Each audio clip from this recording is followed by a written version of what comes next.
महेश थाने की पुलिस नहीं है, अब सब कुछ क्राइम ब्रांच के पास है। मैं अपनी तरफ से कोई कमी नहीं चाहता, लेकिन कुछ गड़बड़ नहीं होनी चाहिए, समझ गए? अर्चना, कावेरी तुम्हारी जिम्मेदारी है। पता करो कि उसने अपना स्टेटमेंट क्यों बदला, और वो एनजीओ वाली देविका चौधरी, उसका क्या रोल है नई स्टेटमेंट के पीछे। और ललित, तुम स्कूल जाके पता करो, देखो महेश, प्रिंसिपल और बाकी का स्टाफ और क्या जानते हैं। मैं कालू से बात करता हूँ। एक और इम्पोर्टेंट चीज़ है, अजीब बात है कि वो इस केस फाइल में नहीं है। क्या मिसिंग है? डिटेल पोस्टमार्टम रिपोर्ट अब तक फाइल नहीं हुई है। नहीं हुई है? नहीं, हमसे छूटी नहीं है। डिटेल्ड रिपोर्ट अभी तक हमें मिली नहीं है, तो हम उसे अटैच कैसे कर दें? अपडेट तो होगा कल्पेश की कब तक आने वाली है। अब ये तो नंदिता जी ही बता सकती हैं कि रिपोर्ट कब तक तैयार होगी। 1-2 दिन और लग जाएंगे, जैसे हो जाएगा मैं आपको फोन करती हूँ। इन्वेस्टिगेशन के हिसाब से श्रुति के साथ जो कुछ हुआ उसका जिम्मेदार कालू यादव था, तो उसका डीएनए मैच किया गया था। नहीं, ऐसी कोई रिक्वेस्ट नहीं आई हमारे पास, और मैंने डॉक्टर रागिनी प्रधान का इंटरव्यू देखा था टीवी पर, लेकिन वो तो हमारे मेडिकल इन्वेस्टिगेशन टीम का हिस्सा है ही नहीं। मतलब ये डॉक्टर रागिनी प्रधान आपकी टीम में नहीं है? नहीं, जहाँ तक मुझे पता है वो तो प्राइवेट प्रैक्टिस करती है। हाँ, लेकिन जब हम विक्टिम की डेड बॉडी पोस्टमार्टम के लिए तैयार कर रहे थे, तब सब इंस्पेक्टर कल्पेश शर्मा ने डॉक्टर रागिनी प्रधान को अलग से बुला लिया था। एनीवे, मैं डिटेल रिपोर्ट तैयार कर रही हूँ, रेडी होते ही आपके पास भिजवा दूंगी। अब इस केस में आगे आने वाली बातें बहुत चौंकाने वाली थी। ये नई इन्वेस्टिगेटिंग टीम को एक ऐसे भंवर में पटकने वाली थी कि कालू यादव के मुख्य अभियुक्त होने के बावजूद केस की फाइल को क्लोज करने के लिए अभी उन्हें कड़ी मेहनत करनी थी।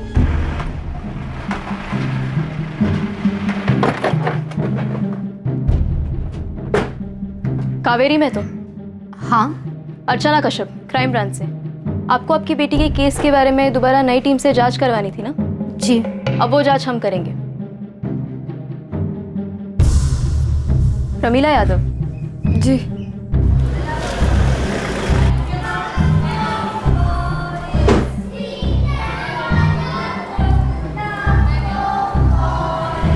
कुछ लेंगे सर? चाय, कॉफी? सीसीटीवी फुटेज जो पहली टीम को नहीं दिए थे आपने। और सीसीटीवी तो अभी लगना शुरू हुआ है श्रुति का केस होने के बाद, और सब जगह लगवा रहे हैं। आप चाहें तो चेक कर सकते हैं। महेश, मुझे 5 मिनट में तुम, निधि दहिया और दक्षा जायसवाल एक साथ यहाँ पर चाहिए। 5 मिनट में तो नहीं हो पाएगा, बच्चों की क्लास चल रही है। कब खत्म होगी क्लास? अरे ऐसे कैसे कह रही है? आपके फोन नहीं आया था? एक सेकंड, ये मेरा फोन देख लीजिए, इसमें आपको वो नंबर मिल जाएगा जिससे फोन आया था। बताया गया था कि मेरी बेटी के साथ जो है उसमें किशन भंडारी का ही हाथ है। इसकी कोई ज़रूरत नहीं है, ये नंबर हमारे पास भी है। फ़ोन पीसीओ से आया था और इसी पीसीओ से हमें भी एक कॉल आया था।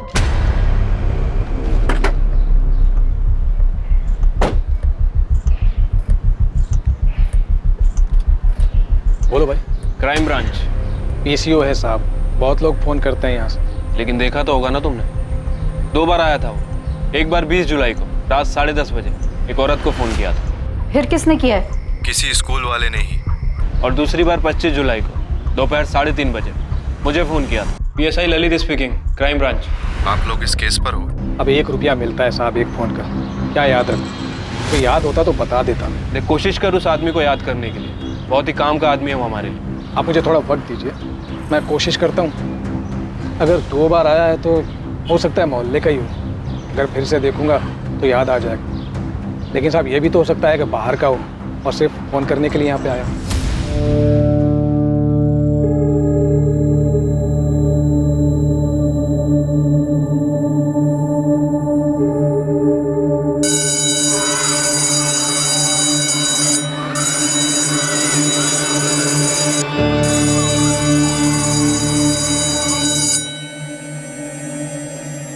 तूने अपने बयान में लिखा है कि जिस दिन श्रुति अकेली निशा के बिना घर पर आई और तेरी बीवी प्रमिला भी घर पर नहीं थी, उस दिन तूने श्रुति के साथ बहक गया था मैं साहब। श्रुति तो बहुत सुंदर दिखती है।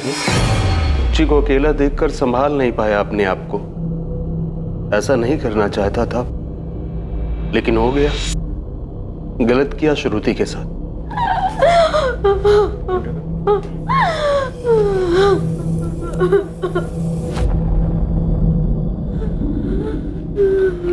जो हुआ उसे भूल जा बेटा, किसी को बोलना मत। मम्मी पापा को भी नहीं, है ना? समझ गई ना? नहीं तो वो लोग बोलेंगे तू झूठ बोल रही है, और मैं भी ये बोलूंगा कि तू झूठ बोल रही है। तू नहीं बोलेगी ना? मतलब तूने जबरदस्ती की? जी साहब। तो वो चुप क्यों रही, चिल्लाई क्यों नहीं? वो मुंह दबा दिया था। उसकी हालत और खराब हो गई, कब पता चला तुझे? जब पेट दर्द और उल्टी शुरू हुई तो डॉक्टर बन गया, 10 साल की बच्ची को दवा दे दी। कहां से लाया था दवा? एरिया की बाहर की दुकान से। दुकान का नाम याद नहीं। जब श्रुति की मौत की खबर आई तब तो समझ में आ गया होगा कि तूने श्रुति को मारा है। पाप हो गया था साहब मुझसे। साहब मैं पापी हूं साहब, मुझे फांसी दे दो साहब।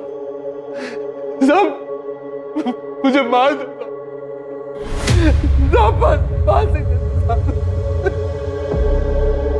कालू भाई ऐसा कर ही नहीं सकते। अरे बहुत सालों से जानते हैं हम उन्हें। एकदम गलत इल्जाम लगाया गया है उन पर। और तुम्हें स्कूल वालों पे इल्जाम लगाने के कितने पैसे मिले?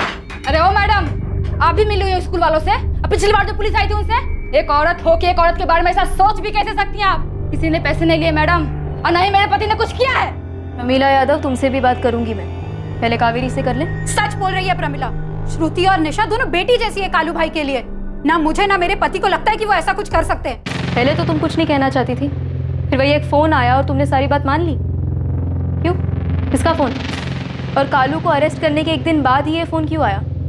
हाँ, अगर कोई शुभचिंतक ही था तो पहले क्यों नहीं बताया उसने? मुझे पहले भी लगता था कि कालू भाई श्रुति के साथ ऐसा कुछ नहीं कर सकते, उनका हाथ नहीं है इसमें। अरे जिसकी बेटी मरी उसकी बात तो आप लोग सुन ही नहीं रहे हैं। 13 तारीख की रात को हम सब साथ खाना खा रहे थे, सब ठीक था, हंसी मजाक चल रहा था। हम लोग खाना खा रहे थे और श्रुति खेल रही थी, निशा के साथ मस्ती कर रही थी। मुझे डांट लगाना पड़ा उसे कि खेल रोककर खाना खा ले। मैंने अगली सुबह उसे स्कूल छोड़ा। हंस रही थी, खुश थी, हर रोज की तरह। मर्द नहीं समझ सकते, लेकिन आप तो औरत है, आप तो समझ सकती है। सोचिए, एक 10 साल की लड़की को एक दिन पहले दवाई दी गई क्योंकि उसे बहुत दर्द हो रहा था और किसी को पता नहीं चलता। और ऐसा दर्द उसकी माँ से छुपा हुआ रह सकता है? बताइए जरा। माना कि नहीं छुपा सकती, लेकिन फिर आप लोगों ने ये बात पहली वाली टीम के सामने क्यों नहीं उठाई? अरे मैडम, चिल्ला चिल्ला के कहा था, लेकिन सुनना क्या चाहते थे वो लोग? कालू भाई को पकड़ने के बाद बस जैसे तैसे मामला खत्म करना था। आप देविका जी से पूछ लीजिए, वो थी साथ में जब मैंने बोला था। और देविका इस केस में कैसे आई? आपने बुलाया या खुद घुस गई? क्या फर्क पड़ता है मैडम, उनके रहने ना रहने से सच बदल जाएगा? सच बदलेगा नहीं, लेकिन सच बदलने की कोशिश जरूर की जा सकती है। आपकी बेटी की मौत हुई है, तकलीफ में थी वो। आप जानती है ना, अगर आप झूठ बोल रही है तो आप खुद उसके साथ अन्याय कर रही है। मैं अन्याय कर रही हूँ मेरी बच्ची के साथ? अरे आप लोग समझ ही नहीं रहे। ऐसा दर्द तो एक औरत भी सहन नहीं कर पाती है। श्रुति तो फिर भी बच्ची थी, सिर्फ 10 साल की, मेरे बगल में सोती थी। मुझे नहीं पता चलता क्या? वो चुप नहीं बैठती, मुझे बताती। मुझसे बेहतर मेरी बेटी को कौन जान सकता है? मैं नहीं मानती कि आप लोग जो कह रहे हो वो सच है।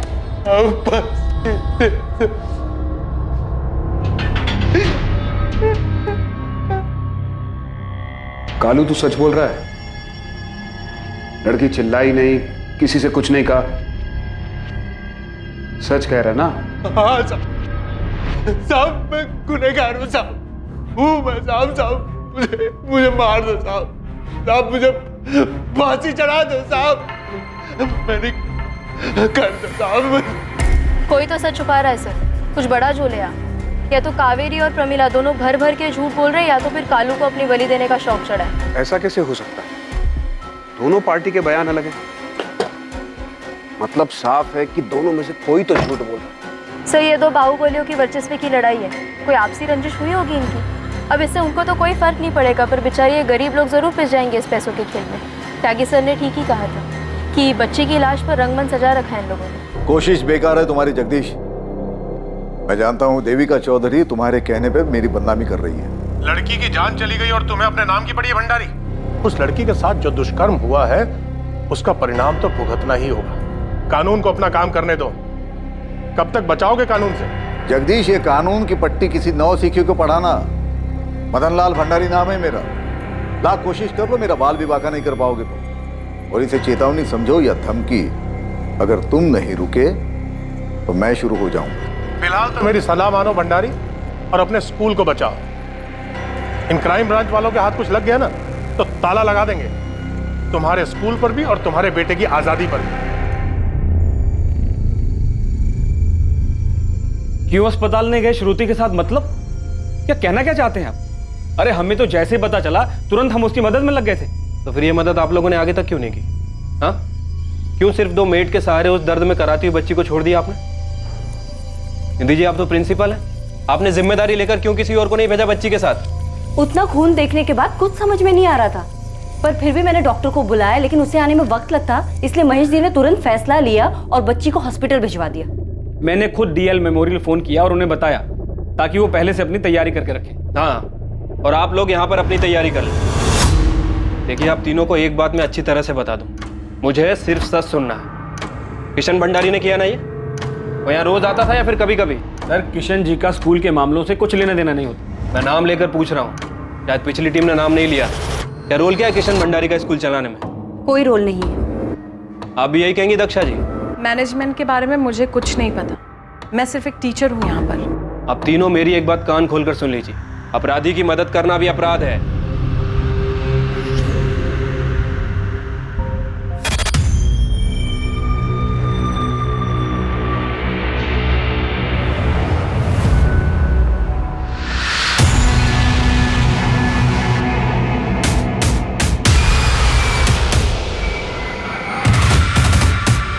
ये झमेला तुम ही देखो महेश, मैं रेजिग्नेशन दे रही हूँ। सोच लीजिए मैडम, ये 2 बाहुबलियों की आपस की लड़ाई है और बेवजह स्कूल को बदनाम किया जा रहा है। आरोपी तो जेल के अंदर है।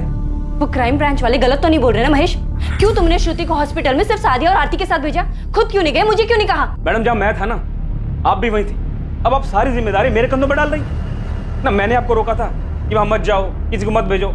मैं तो सिर्फ कोऑर्डिनेटर हूँ, आप प्रिंसिपल हैं, जिम्मेदारी आपकी बनती थी।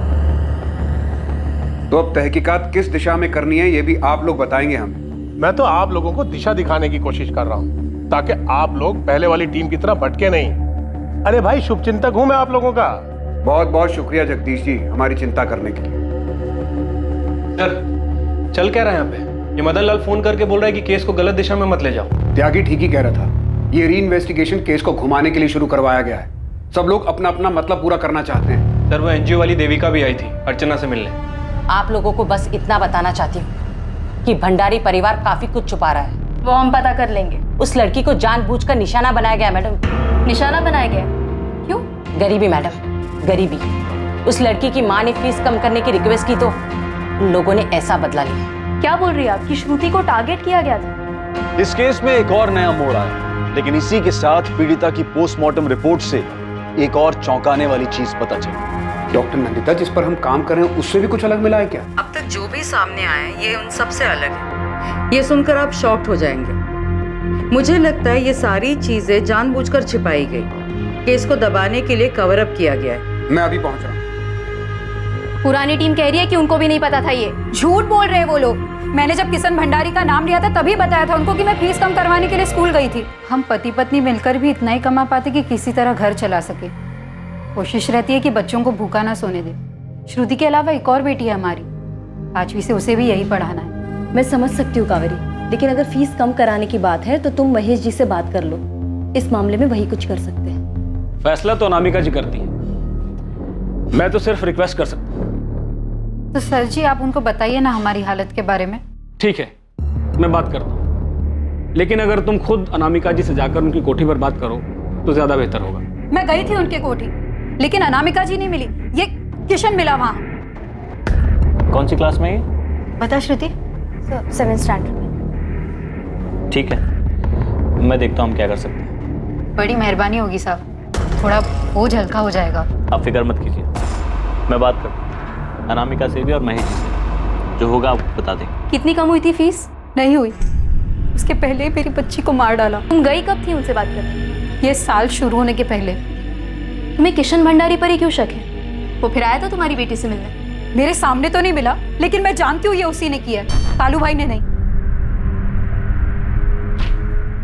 क्या मिला आपको डॉक्टर? आपने कहा शॉकिंग है।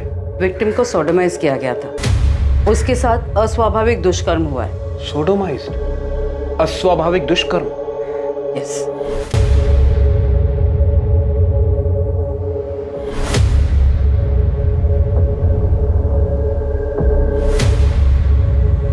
पूरे पोस्टमार्टम की हमने वीडियो रिकॉर्डिंग की है। इसके अलावा भी एक और चौंकाने वाली बात सामने आई ऑफिसर। विक्टिम की डेड बॉडी से हमें किसी पिल के कोई भी ट्रेसेस नहीं मिले। उसके साथ बहुत बुरी तरह से अस्वाभाविक दुष्कर्म हुआ है, जिसकी वजह से बहुत खून बहा और डेथ हुई। तो फिर ये प्रेगनेंसी वाली बात कहाँ से आ गई? मैं भी हैरान हूँ कि ये अफवाह सामने कैसे आई, जबकि श्रुति के साथ जो कुछ भी हुआ वो अननेचुरल थी। वो फिजिकली इमेच्योर थी। फिजिकली इमेच्योर मतलब आप ये बोल रही हैं कि वो पेट से हो ही नहीं सकती? किसी भी हाल में हो नहीं सकती। मुझे ये समझ में नहीं आ रहा कि डॉक्टर रागिनी प्रधान इस नतीजे पर कैसे पहुंची और उन्होंने इन स्पिल्स का जिक्र कैसे किया। जब मैं पोस्टमार्टम कर रही थी तो मुझे समझ में आ रहा था कि कुछ ना कुछ तो गड़बड़ है। हमने विसेरा और डीएनए प्रिजर्व किया है और अब मैं श्योरिटी के साथ कह सकती हूँ कि विक्टिम प्रेग्नेंट हो ही नहीं सकती।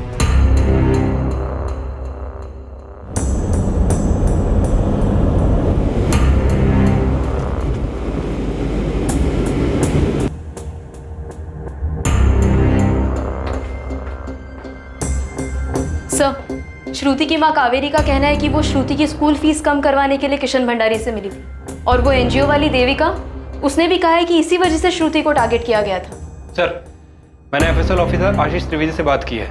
सर, आशीष ने श्रुति प्रेग्नेंट थी ही नहीं। सर, उसकी पोस्टमार्टम रिपोर्ट में सामने आया है कि उसके साथ अस्वाभाविक दुष्कर्म किया गया था, इसीलिए उसे ब्लीडिंग हुई, और वो फिजिकल इमेच्योर थी, इसलिए वो प्रेग्नेंट तो हो ही नहीं सकती थी।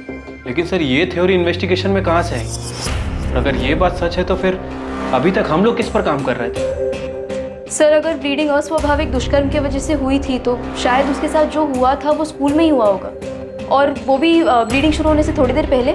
बहुत से लोग शामिल हैं इसमें, सबने मिलकर खेला है नाटक। सबसे पहले तो डॉक्टर रागिनी प्रधान से मिलना पड़ेगा, और उस एफएसएल ऑफिसर से भी। कैसे मिले उन्हें टॉयलेट में अंश? कैसे पहुंचे इस थ्योरी पे जो पॉसिबल ही नहीं है? 4 बजे आ जाइए। आप ऐसे अंदर कैसे आ गए? Crime branch. देखिए ऑफिसर, अभी मेरा पेशेंट देखने का आपने टाइम। 10 साल की बच्ची को प्रेग्नेंट कैसे बताया? क्या बेस था आपके पास? एक्सक्यूज मी ऑफिसर, वहां मुझे पुलिस ने बुलाया था। मैंने वहां बाथरूम में ब्लड के साथ मांस का अंश पड़ा हुआ देखा था। उससे मुझे जो समझ में आया बता दिया। आप वो रिपोर्ट दिखाइए जो आपने सबमिट की थी। रिपोर्ट? कौन सी रिपोर्ट? मैंने कोई रिपोर्ट नहीं दी। मैंने पुलिस से सिर्फ इतना कहा था कि इस बात की संभावना है उस बच्ची को पिल्स दिए गए थे, जिसकी वजह से मांस का टुकड़ा बाहर आ गया था। आपने इतने सेंसिटिव केस में संभावनाओं पे थ्योरी खड़ी कर दी। इसका दोष आप मुझे मत दीजिए ऑफिसर। मैंने सिर्फ पहली नजर में दिखने वाली बात कही थी, ये नहीं कहा था कि ऐसा ही हुआ होगा। हाँ, बल्कि ये जरूर कहा था कि वो लोग पोस्टमार्टम की रिपोर्ट ही मानेंगे, वही काम आएगी। देखिए ऑफिसर, मुझे वहां पुलिस ने बुलाया था और मेरे एक्सपीरियंस से जो मुझे समझ में आया वो मैंने बता दिया। और आपने कभी सोचा है कि आपकी ये रिपोर्ट भी गलत हो सकती है? आपके पोस्टमार्टम के डॉक्टर्स भी बिकाऊ हो सकते हैं। आखिरकार 2 बाहुबलियों के बीच की लड़ाई है, और इससे ज्यादा सवाल अगर आपको पूछने हैं तो अपने डिपार्टमेंट वालों से पूछिए, पिछली टीम के लोगों से पूछिए। ये देखो, जहां से ब्लड सैंपल्स मिले वहां भी कुछ नहीं था। आशीष, मैं उस अंश की बात कर रहा हूँ। टॉयलेट में था वो। नहीं के बराबर था वो। हमें जहां पर बताया गया था हमने हर जगह पर चेक किया, क्लासरूम, टॉयलेट और जहां पर भी खून था।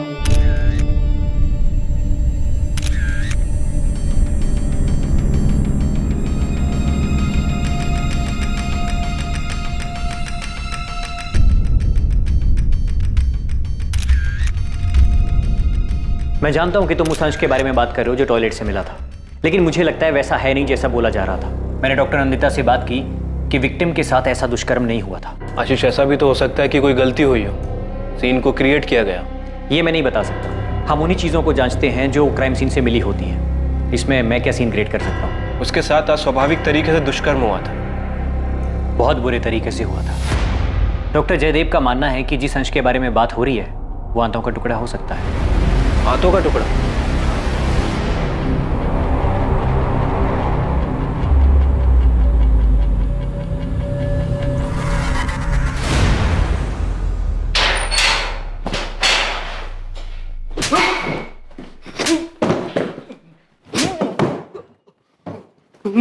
सच उगलवाने के लिए मैंने बहुत क्रिमिनल्स की हड्डी तोड़ी है, लेकिन पहली बार झूठा इल्जाम अपने सर पर लेने वाले को पीट रहा हूं मैं। बता, बोल, किसके लिए बलि का बकरा बन रहा है तू? बोल कालू, किसके लिए बलि का बकरा बन रहा है तू?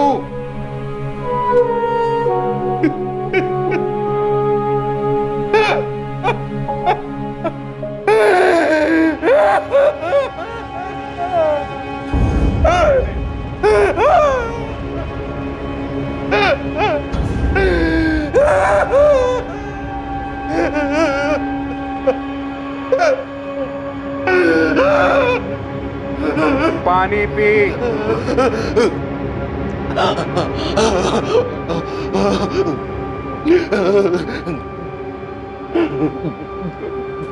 क्यों किया कालू? किसके लिए? किसके लिए साहब? किसके लिए?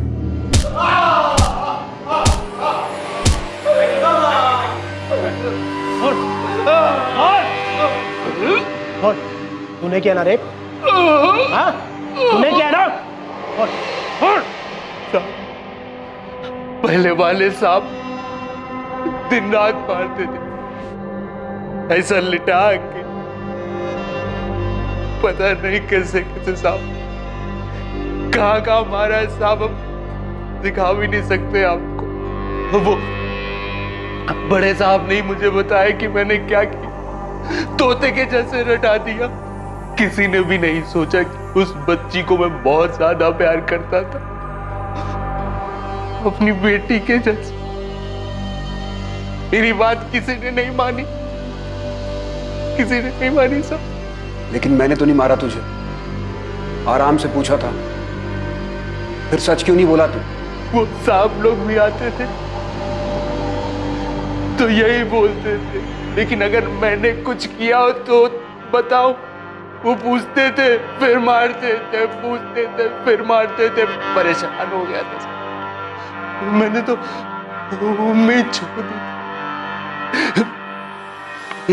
इसीलिए वही आपसे बता दिया साहब। और अब बाहर जाके मैं करूंगा भी क्या? दुनिया की नजरों में हजारों सवाल होंगे, सब बलात्कारी कहेंगे मुझे, अपनी बेटी का ही बलात्कार। अपने घर वालों से कैसे नजर मिलाऊंगा साहब? उम्मीद मत छोड़ कालू, श्रुति की मां कावेरी ने भी यकीन नहीं किया कि तू ऐसा कुछ कर सकता है। तुझे पकड़ा तो उन लोगों ने हंगामा कर दिया। हम इस केस की जांच फिर से कर रहे हैं।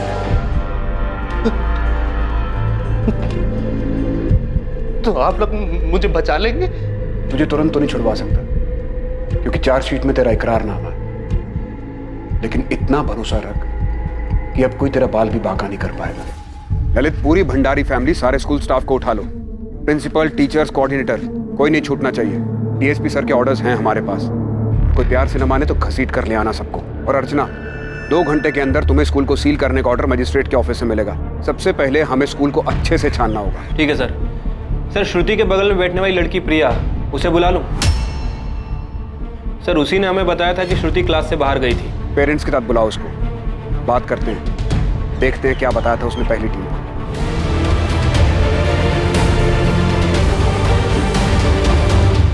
मेरी तरफ इशारा कर रहे हो माथुर? इशारा नहीं कर रहा हूं त्यागी, सीधे सीधे पूछ रहा हूं। इस केस में तुमने अपराधियों के साथ मिलकर काम किया? जो मुंह में आए बको मत, सोच समझ कर बोलो। हमने वही किया जो इन्वेस्टिगेशन में पता चला। और ये पोस्टमार्टम की रिपोर्ट तो अभी आई है ना? क्या अब तक हम हाथ पर हाथ धरकर बैठे रहते? खेल खेल रहे हैं ये लोग। तुम क्यों चिढ़ रहे हो कल्पेश? तुम्हारा खेल बिगड़ गया इसके लिए? मिली भगत सामने आ गई सबकी। अब ये भी बता दो कि डॉक्टर रागिनी प्रधान कहां से आ गई इसमें? सुना वो तुम्हारी जान पहचान वाली है? मेरी जान पहचान वाली है, इसीलिए अर्जेंट में आई, क्योंकि टॉयलेट में कुछ पड़ा हुआ मिला था और वो बहुत बड़ा सबूत साबित हो सकता था। पानी में बह सकता था, वेस्ट हो सकता था। ऑन द स्पॉट डिसीजन लेना था, एक्सपर्ट की जरूरत थी, इसलिए डॉक्टर रागिनी प्रधान को बुलाया। समझ में आया? असली रिपोर्ट को साफ करने की पूरी तैयारी कर ली थी तुमने। किसके कहने पे किया ये सब? रिपोर्ट में और क्या क्या बदला सबने मिलकर? त्यागी, उस बच्ची को सोडोमाइज्ड किया गया था, फिजिकली इमैच्योर थी वो बच्ची। कैसे दबाई ये बात? बाहुबली लोगों का आता है इन सब में। अगर उन्हें कुछ दबाना ही है तो वो पोस्टमार्टम रिपोर्ट भी तो बदल सकते हैं। मैंने पहले बताया था माधव, रंगमंच सजाया गया बच्ची की लाश पर। यह केस उतना आसान है नहीं जितना दिखाई देता है।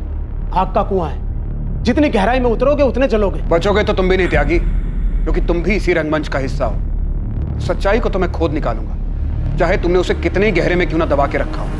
और एक रिपोर्ट और बनेगी कि कैसे वर्दी पहन के तुम लोग अपराधियों के साथ जाकर मिल गए। ठीक है, हमने अपना काम किया, तुम अपना काम करो। लेकिन एक बात याद रखना, हम और तुम उन लोगों में से नहीं हैं। हम लकीर के इस तरफ हैं। नहीं त्यागी, मैं तुम्हारे हम में शामिल नहीं, मैं तुम्हारी तरफ नहीं।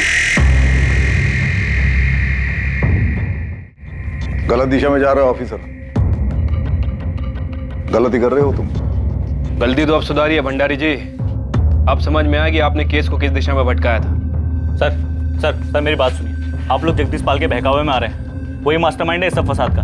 पता कीजिए आप, वो पोस्टमार्टम रिपोर्ट में उसी ने हेराफेरी करवाया। वो सब हम पता कर लेंगे, लेकिन अभी तू बताएगा कि तूने क्या हेराफेरी की है।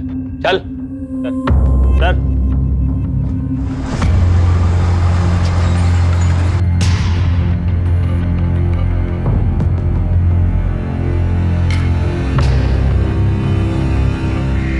आपकी बच्ची की मौत का इस्तेमाल कर रहे हैं लोग कावेरी जी। आप सही थी, बहुत बुरा हुआ है आपकी बच्ची के साथ, लेकिन वो नहीं हुआ जो हमें बताया गया है। मतलब कालू भाई ने कुछ नहीं किया ना? नहीं, स्कूल में से किसी ने किया है। किसने? किशन भंडारी ने किया। हम पता लगा रहे हैं और बहुत जल्द आपको भी बता देंगे। इन लोगों ने सबूत मिटाने की कोशिश की है, लेकिन हम लोग इन्हें छोड़ेंगे नहीं, पकड़ के रहेंगे। कुमार साहब को बोलो और भी काम है हमें, जो भी बात करनी है जल्दी करो। सुना नहीं क्या तुमने?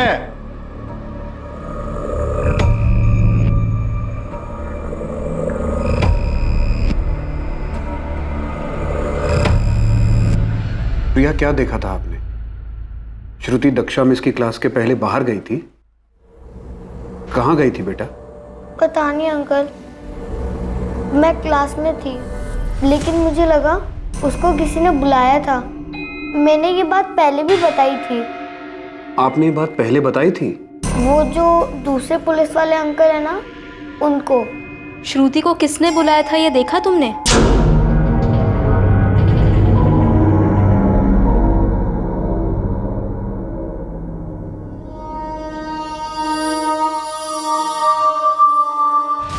कौन था वो प्रिया? किसने बुलाया था? किशन भंडारी था? तुम किशन भंडारी को जानती हो ना? नहीं, पर मैंने देखा नहीं कि उसे किसने बुलाया था। डरो मत बेटा, हम जानते हैं वो कोई स्कूल वाला ही था, है ना? कौन था वो? पता नहीं अंकल, पर मैंने सच्ची में नहीं देखा।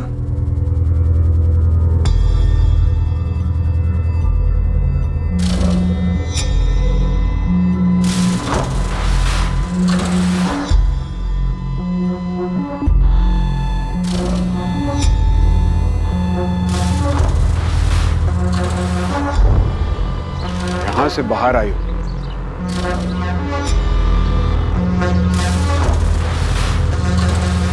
सर, इस तरफ तो क्लासरूम्स है, बहुत ज्यादा बच्चे होंगे, हो सकता है कि इस तरफ गई हो।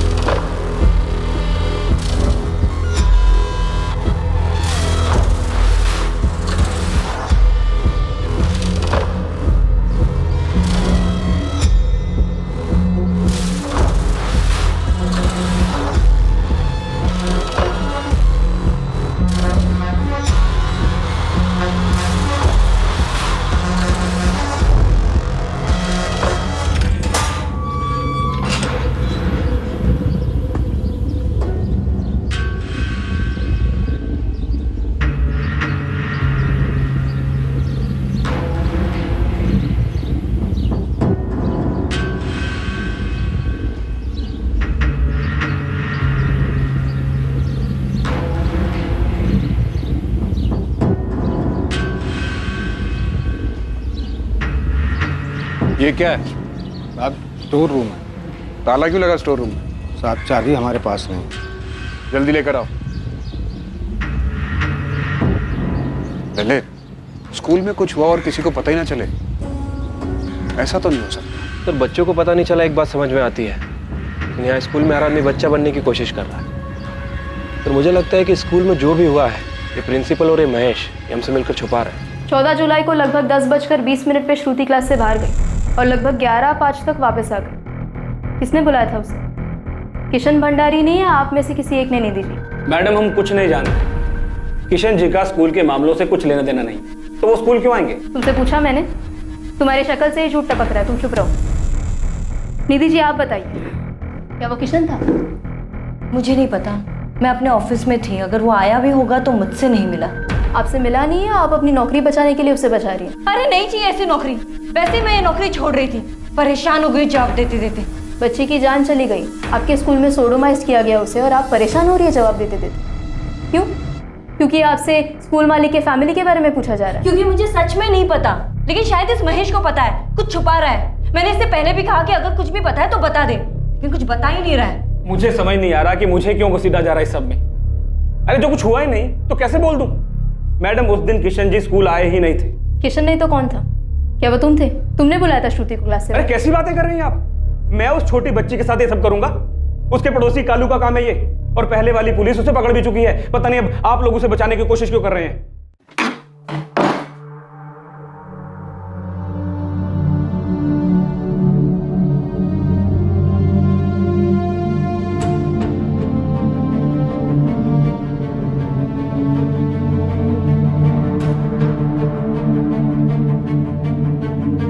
इस कमरे से कभी कोई सैंपल ही नहीं लिया गया सर, शायद इसीलिए फॉरेंसिक रिपोर्ट में इस कमरे का कोई जिक्र ही नहीं है। इस कमरे पर किसी का ध्यान ना जाए इस बात की पूरी कोशिश की गई होगी। इस कमरे की आखिरी बार सफाई कब हुई थी?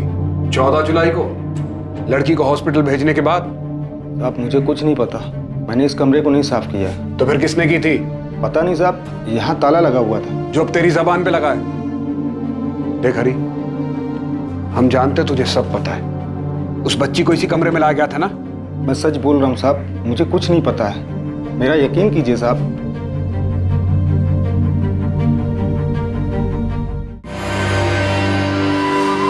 इंस्पेक्टर तुम जानते नहीं कि मदन लाल भंडारी कौन है, वरना कल दोपहर से इस तरह हमें यहाँ पे बिठा के नहीं रखते तुम। जब तक तुम सच नहीं बता देते तुम यहाँ से बाहर नहीं जाओगे मदन लाल। किशन तुमने किया ना उस बच्ची के साथ? और ये भी बताना कि तुम लोगों ने मिलकर कैसे सब कुछ मैनेज किया। हमारा दिमाग तो सही है इंस्पेक्टर। किशन लाल भंडारी, उस बच्ची को कहाँ बुलाया तूने? स्टोर रूम में ना? क्यों फर्जी कहानी बना रहे हैं आप लोग? हाँ, मेरे पापा का नाम खराब करने के लिए, मुझे फंसाने के लिए? सर सच यही है कि मैं वहाँ गया ही नहीं था, मैं स्कूल नहीं गया था, मैं वहाँ जाता ही नहीं हूँ सर। और इस नई कहानी के लिए तुमने और तुम्हारी पोस्टमार्टम टीम ने जगदीश से कितने लिए हैं? तुमने कितने दिए थे इंस्पेक्टर त्यागी, सब इंस्पेक्टर कल्पेश और डॉक्टर रागिनी प्रधान को? नहीं जानते मैं क्या कर सकता हूँ। ये क्राइम ब्रांच है, यहाँ हम जो चाहें वो कर सकते हैं तुम्हारे और तुम्हारी फैमिली के साथ। तुम कुछ नहीं कर पाओगे। नामिका भंडारी, माना किशन भाई है तुम्हारा, लेकिन इसने 10 साल की छोटी सी बच्ची के साथ हैवान जैसा सलूक किया है। फिर क्यों बचा रही है इसे? कुछ नहीं किया है मेरे भाई ने। इंस्पेक्टर तुम जब तक तुमसे ना पूछूं चुप रहो।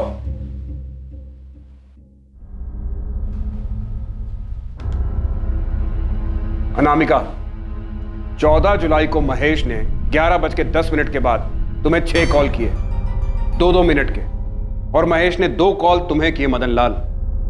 11:10 से 11:35, यानी इस 25 मिनट के बीच में तुम लोगों को 8 बार कॉल किए। क्यों? ये इंसिडेंट हमारे स्कूल में हुआ, इमरजेंसी सिचुएशन थी, और किसी कॉल करते? मैं भी नहीं बता रहा। इमरजेंसी तो थी, किशन की गंदगी जो समेटनी थी तुम लोगों को। मदन लाल और अनामिका को तुम पल पल की खबर देते रहे महेश, और महेश तुम लोगों से पूछ रहा था कि आगे क्या करना है, कैसे किशन को बचाना है। जबकि श्रुति की मां को तुमने 11:45 पर कॉल किया, उसे हॉस्पिटल भेजने के बाद, और उसके बाद इंस्पेक्टर त्यागी और सब इंस्पेक्टर कल्पेश को कॉल किए गए। ये रहे सारे कॉल रिकॉर्ड। इन कॉल रिकॉर्ड से कुछ नहीं साबित कर पाओगे तुम इंस्पेक्टर, ये सारे इस केस से ही जुड़े हैं। मैं उस स्कूल का मालिक हूं, तो जाहिर है कि महेश इमरजेंसी में मुझे ही कॉल करेगा ये गाइडेंस लेने के लिए कि आगे क्या करना है, कैसे करना है, कैसे चीजों को रफा दफा करना है। कुछ नहीं कर पाओगे तुम, कुछ भी नहीं साबित कर पाओगे तुम। भूल है तुम्हारी। किशन ने खून किया है, सबूत तो हम ढूंढ लेंगे। मेडिकल नहीं हुआ ना तेरा? चल तेरा मेडिकल करवाते हैं, देखते हैं अब कैसे बचेगा तू। तो बेवजह टाइम वेस्ट कर रहे हैं आप लोग। इन सब का अरेस्ट पुलिस डायरी में नोट कर लेना, ताकि रिकॉर्ड रहे कि एक्शन हुआ था। मेरा फोन लाओ। सर यहाँ फोन देना अलाउड नहीं है। तो जाके इंस्पेक्टर त्यागी तक मेरा एक मैसेज पहुंचा दो। सर यहाँ मैसेज देना भी अलाउड नहीं है। अर्चना, इनकी एकता में फूट डालो। मुझे लगता है इनमें कमजोर कड़ी महेश है, वो सब जानता है और टूट भी सकता है। उससे कहो कि सब सच बता देगा तो बच जाएगा। जी सर, लेकिन क्या आपको लगता है कि हमारी मेडिकल काम आएगी? सिर्फ मेडिकल से काम नहीं चलेगा, इन्वेस्टिगेशन में बहुत गड़बड़ है। हमें कोई स्ट्रॉन्ग गवाह चाहिए। इससे काम नहीं बनेगा। लेकिन डॉक्टर नंदिता, उसने जबरदस्ती किया था बच्ची के साथ, तो उसके प्राइवेट पार्ट पर इंजरीज आई होंगी। बिल्कुल आई होगी, पर आज की तारीख देख रहे हैं आप? इंसिडेंट 14 जुलाई को हुआ था। अच्छा खासा टाइम बीत चुका है। गलती तो हुई है। पहली वाली टीम ने पब्लिक प्रेशर में आके उसे कस्टडी में तो लिया, लेकिन किशन का मेडिकल नहीं कराया, वरना सच कब का सामने आ जाता। श्रुति की बॉडी से आप लोगों को कोई डीएनए, कोई सेमेन कुछ मिला? कैसे मिलता माथुर? बहुत खून बह चुका था, और ऊपर से वो 2 मेड्स, उन्होंने सफाई में कोई कसर नहीं छोड़ी थी। अब हमें भी कोई कसर नहीं छोड़नी चाहिए। ये लोग इतनी आसानी से मुंह खोलने वाले नहीं है। खेल खेला इन्होंने, हम भी खेल खेलेंगे। वो महेश ही, अर्चना, हमें जो चाहिए वो महेश ही दे सकता है। महेश को ऑफर दो कि सरकारी गवाह बन जाए, उस सब कुछ बता दे तो बच जाएगा। सिर्फ यही एक तरीका है। हमें किशन को पकड़ने के लिए कुछ स्ट्रॉन्ग सबूत चाहिए। केस में हुई गड़बड़ असली मुजरिम को बाहर जाने का रास्ता देने के लिए की गई लग रही थी। लगातार इंटेरोगेशन के बाद भी संदिग्धों की चुप्पी असली आरोपी और पुलिस के बीच दीवार बनकर खड़ी थी। महेश चतुर्वेदी, जो शायद इकलौता ऐसा इंसान था जिसे इस अपराध के बारे में सारी जानकारी है, वो अपनी जुबान से टस से मस नहीं हो रहा था और किसी भी हालत में कुछ भी बताने के लिए तैयार नहीं था। किशन भंडारी के मेडिकल से भी कुछ मिलने की आस बहुत कम थी। मैंने कहा था इससे काम नहीं बनेगा। आप लोगों ने बहुत देर कर दी। किया तो उसी ने है। जमकर कूटेंगे तो मान भी लेगा। तो कोर्ट में पलट जाएगा, तब क्या करेंगे आप? स्टोर रूम का क्या हुआ?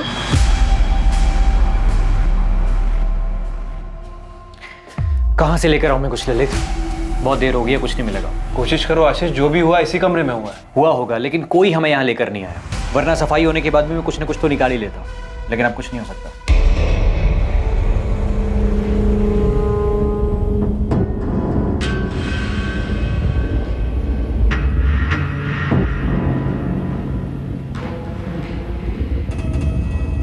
नहीं किया तूने, कुछ नहीं होने दूंगा तुम्हें। बस 1-2 दिन रुक जा, बेल हो जाएगी हमारी।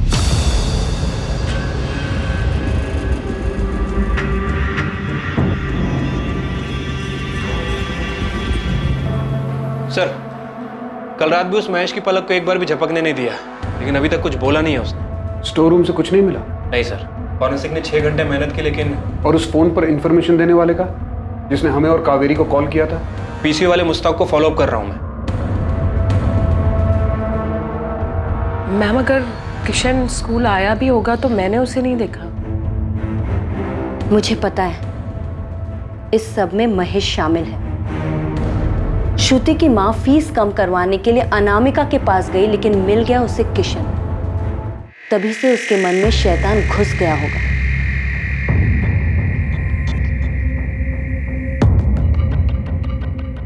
हमने भले ही उसे नहीं देखा, लेकिन किशन स्कूल जरूर आया होगा। क्राइम ब्रांच वाले बोल रहे हैं कि जो कुछ भी हुआ है वो स्कूल के स्टोर रूम में हुआ है। केस को किसी नतीजे पर पहुंचाने के लिए एक मजबूत सबूत की जरूरत थी, जिससे यह साबित हो सके कि किशन ही असली आरोपी है। जिस सबूत की जरूरत थी वो था तो, पर नजर नहीं आ रहा था। लेकिन अब आरोपी बहुत देर तक बचने वाला नहीं था। ये ड्रेस तो आप पहले ही देख चुके हैं, इसमें सिर्फ खून है। डॉक्टर नंदिता, हॉस्पिटल आते वक्त श्रुति ने ये ड्रेस पहना था? हाँ, इसी में आई थी वो। कैसे? क्योंकि क्राइम के वक्त उसने कुछ और पहना था। नहीं, ये कपड़े नहीं थे। ये ड्रेस लाने के पैसे तो मैंने दिए थे, लेकिन श्रुति ने स्कूल यूनिफॉर्म पहना था। स्कूल यूनिफॉर्म इतना खून खून हो गया कि हमने उसके कपड़े चेंज किए थे। बच्चे का पूरा यूनिफॉर्म, सारा कपड़ा खून खून हो गया है। तो एक काम कर, ये पैसे पकड़ और दूसरे कपड़े ले। तो फिर स्कूल यूनिफॉर्म कहाँ है? मुझे नहीं पता सर। क्या बोल रहे हो कल्पेश? दिया ही नहीं? हाँ सर, यूनिफॉर्म दिया ही नहीं था हमें। दिया नहीं था, डिस्ट्रॉय कर दिया त्यागी। लिमिट में रहो माथुर, ज्यादा हो रहा है। अगर ऐसा हुआ ना त्यागी, तो मैं भूल जाऊंगा कौन वर्दी वाला और कौन नहीं। सबूत मिटाने का चार्ज सब पर लगेगा। हमें यूनिफॉर्म कभी मिली ही नहीं। और अगर यूनिफॉर्म डिस्ट्रॉय हुई भी है ना तो उस महेश ने की होगी, जाकर उससे बात करो। हमने अपना काम ठीक से किया, हम पे कीचड़ मत उछालो। महेश, श्रुति की स्कूल यूनिफॉर्म कहाँ है? स्कूल यूनिफॉर्म मुझे नहीं पता। देख महेश, अब तक जितना तोड़ा है ना वो सिर्फ ट्रेलर था, समझा? यूनिफॉर्म सच में कहा मुझे नहीं पता। अफरा तफरी का माहौल था, कहाँ गया मुझे क्या पता। सर, यूनिफॉर्म मिल सकता है।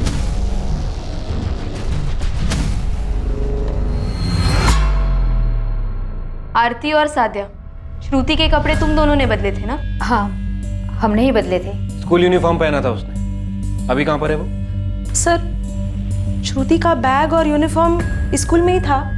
महेश सर ने बोला कि दोनों को पैक करके उसके घर पे दे दो, तो मैंने दे दिया। दादी, ये यूनिफॉर्म श्रुति के बैग में डालो और उसके घर पर दे दो। बाकी कोई काम होगा तो बताता हूँ।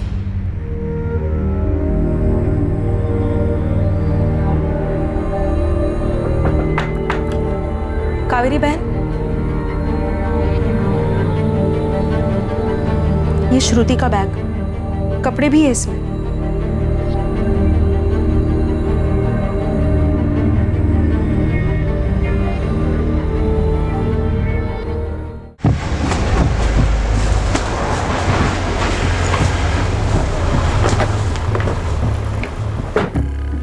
यूनिफॉर्म मिला कावेरी? हाँ मिला। यूनिफॉर्म साफ तो नहीं किया ना तुमने?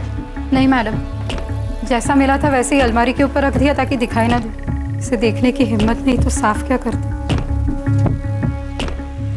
सही क्या कावेरी? खून तो सूखा ही था, लेकिन अगर इसमें सीमन गिरा है तो मुझ पे छोड़ दो, मैं डीएनए निकाल कर आपको दे दूंगी। डू इट नंदिता, जो हो सके वो करो।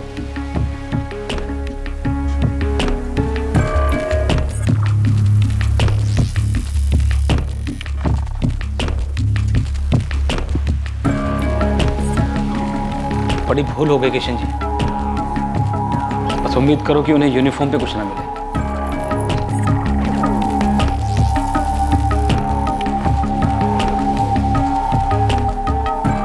श्रुति, हाँ वो 7th क्लास में है ना, उसकी माँ को फीस कम करवाना था उसका। हाँ जानता हूँ। हाँ तो लेके आ उसको, मैं बात करता हूँ। ठीक है, बुलाता हूँ। हाँ ऐसे नहीं, स्टोर रूम में लेके आ।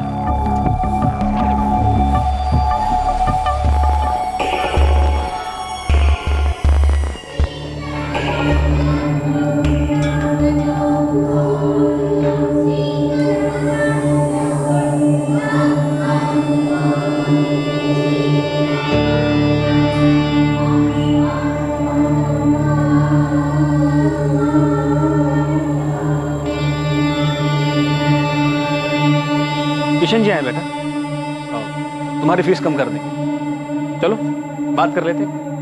सब कुछ बताना अपने बारे में अच्छे से, जो भी पूछे सब बताना और घबराना मत, ठीक है?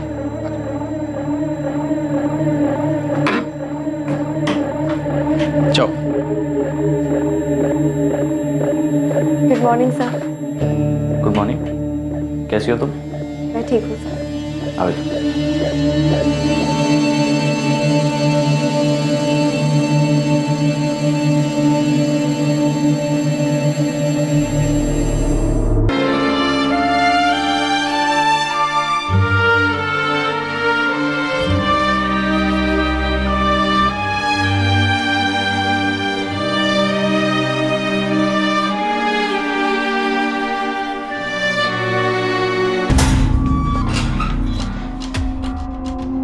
चल, तेरा टाइम पूरा हो गया। उठ, अरे उठ, चल।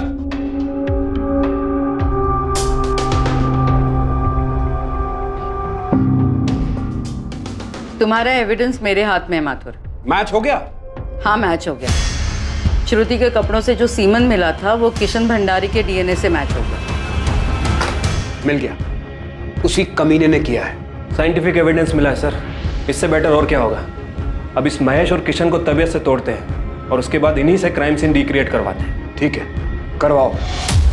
किशन भंडारी पर आईपीसी की धारा 377 अप्राकृतिक रूप से यौन संबंध बनाने के लिए, धारा 302 हत्या के लिए और महेश चतुर्वेदी पर धारा 304 गैर इरादतन हत्या के लिए और धारा 202 अपराध की जानकारी छुपाने के चार्जेस लगाए गए।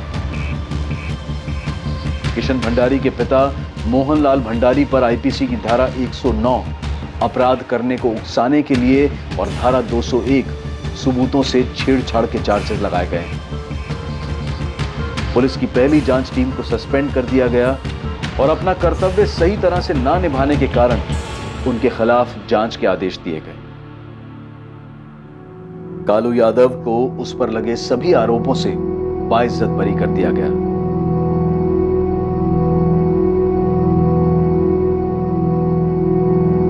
कावेरी अपनी बेटी को न्याय दिलाने के लिए लड़ी और आखिरकार उन रसूखदार और ताकतवर लोगों तक पहुंची जिन लोगों ने जुर्म से भागने के लिए बहुत कुछ किया था।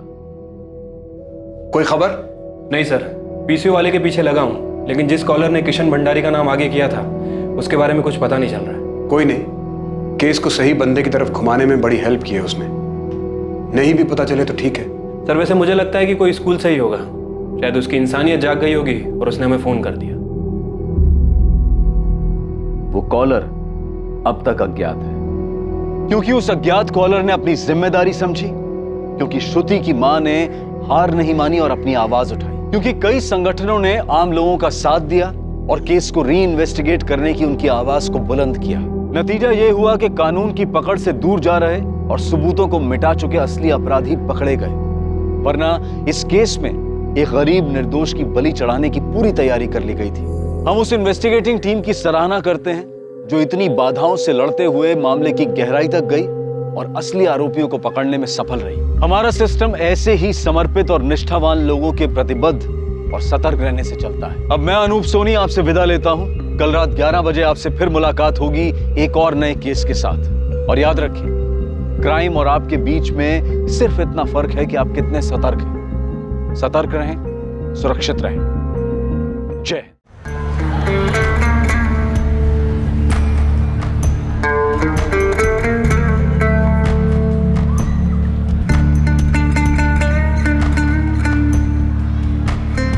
हो गया? हाँ, चाय नाश्ता करके निकलते, 10 मिनट दूर है यहाँ से, ऑटो ले लेंगे।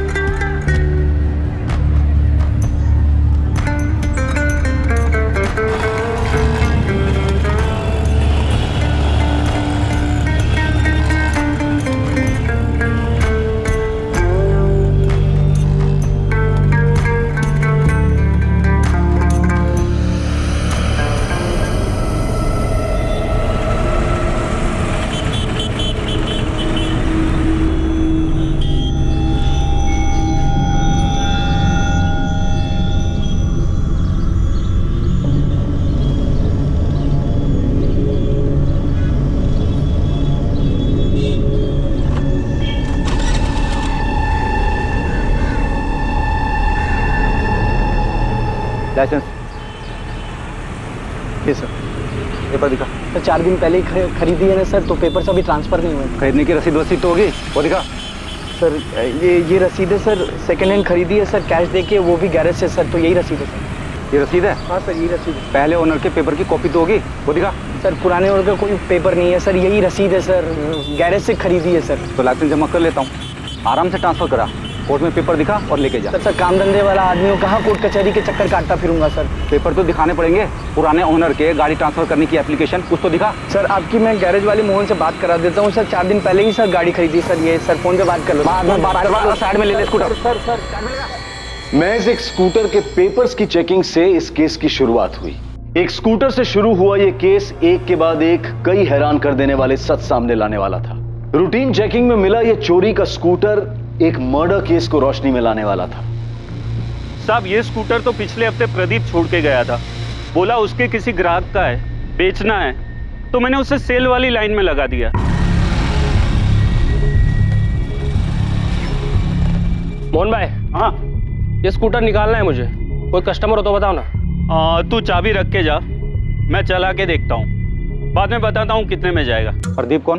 पूरा नाम बता। प्रदीप गोरडिया। स्कूटर राजदीप भाई को बेचा है और पेपर तो प्रदीप ही ट्रांसफर करके देने वाला था। प्रदीप स्कूटर छोड़ के गया था, तो मुझे याद आया कि राजदीप भाई को भी स्कूटर चाहिए था, तो मैंने उन्हें फोन करके बुला लिया। साहब राजदीप भाई ने स्कूटर चला के देखा, उन्हें पसंद आया, उन्हें दाम भी सही लगा, तो उन्होंने कैश देके खरीद लिया।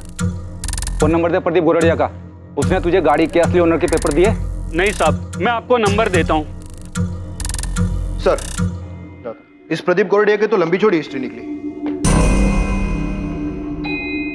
हरीश से पता करो स्कूटर का स्टेटस क्या है। ये स्कूटर भी तो चोरी का नहीं है। हरीश भाई, GJ 10X587332 नंबर की कोई गाड़ी नहीं है, जाली नंबर है ये। लगा ही था मुझे। चौहान भाई, मैंने जो चेसिस नंबर दिया उसे चेक कराइए। ये प्रदीप गरोड़िया बाइक चोर है, पक्का स्कूटर चोरी का है। बिल्कुल सही कह रहे हैं आप। चेजिस के नंबर से रजिस्ट्रेशन निकाला मैंने। स्कूटर का ओरिजिनल नंबर है GJ 03R24398।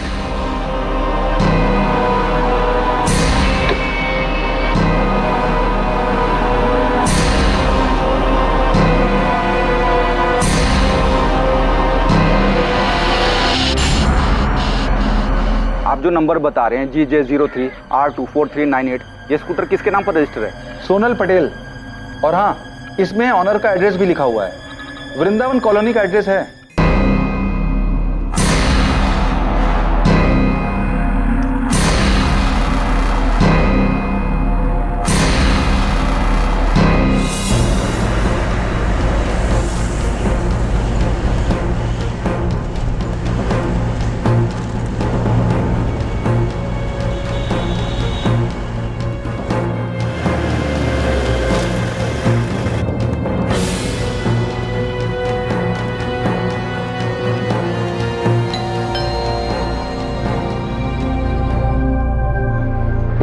सोनल पटेल का घर यही है?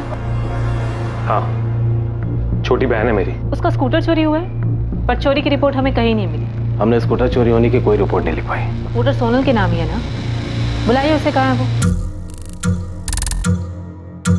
घर पर नहीं है, वो घर छोड़कर भाग गए। हमें तो ये भी नहीं पता था कि स्कूटर चोरी हुई है। हमें लगा कि वो स्कूटर लेकर भाग गई है। सोनल भाग गई तो आपने उसकी रिपोर्ट तो लिखवाई होगी? नहीं लिखवाई। आपने वो रिपोर्ट भी नहीं लिखवाई, क्यों? बोल। साहब, मैंने देखा कि 3-4 दिन से वो स्कूटर एक ही जगह पे पड़ा था। किस जगह पे? विमन नगर है ना, उसकी एक गली में।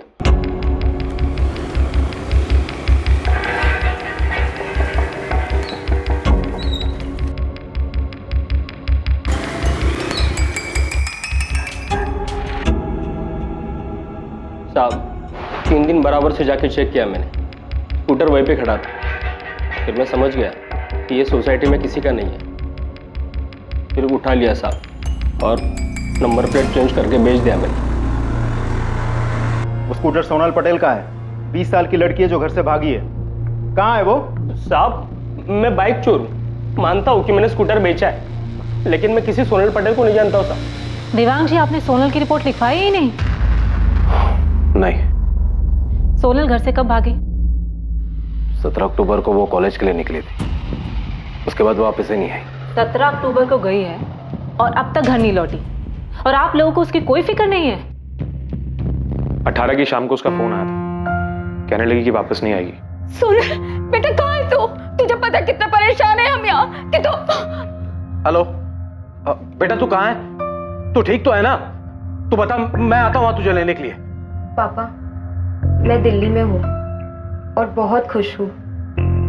अब मैं वापस घर नहीं आऊंगी। क्या बेटा, तू ऐसा कैसे कर सकती है? इतनी सेल्फिश कैसे हो सकती है? मैं सेल्फिश नहीं हूँ, मैं बस अपनी जिंदगी अपनी पसंद से और अपनी खुशी से जीना चाहती हूँ। पापा देख बेटा, तू अभी सिर्फ 20 साल की, तुझे समझ में नहीं आ रहा कि तू क्या कर रही है। बेटा, यूं घर छोड़कर जाना जो है बेवकूफी है। तू वापस आ जा। मैं भी आपसे यही कह रही हूँ, मैं 20 साल की हो चुकी हूँ, अपना अच्छा बुरा समझ सकती हूँ पापा। और अब मैं तब ही वापस आऊंगी जब मुझे ये यकीन हो जाएगा कि आप लोग मुझे मेरे फैसले के साथ एक्सेप्ट करोगे। तब तक के लिए प्लीज मुझे ढूंढने की कोशिश मत करना। मैं जहाँ भी हूँ बहुत खुश हूँ। प्लीज पापा। बेटा सोनल, हेलो हेलो।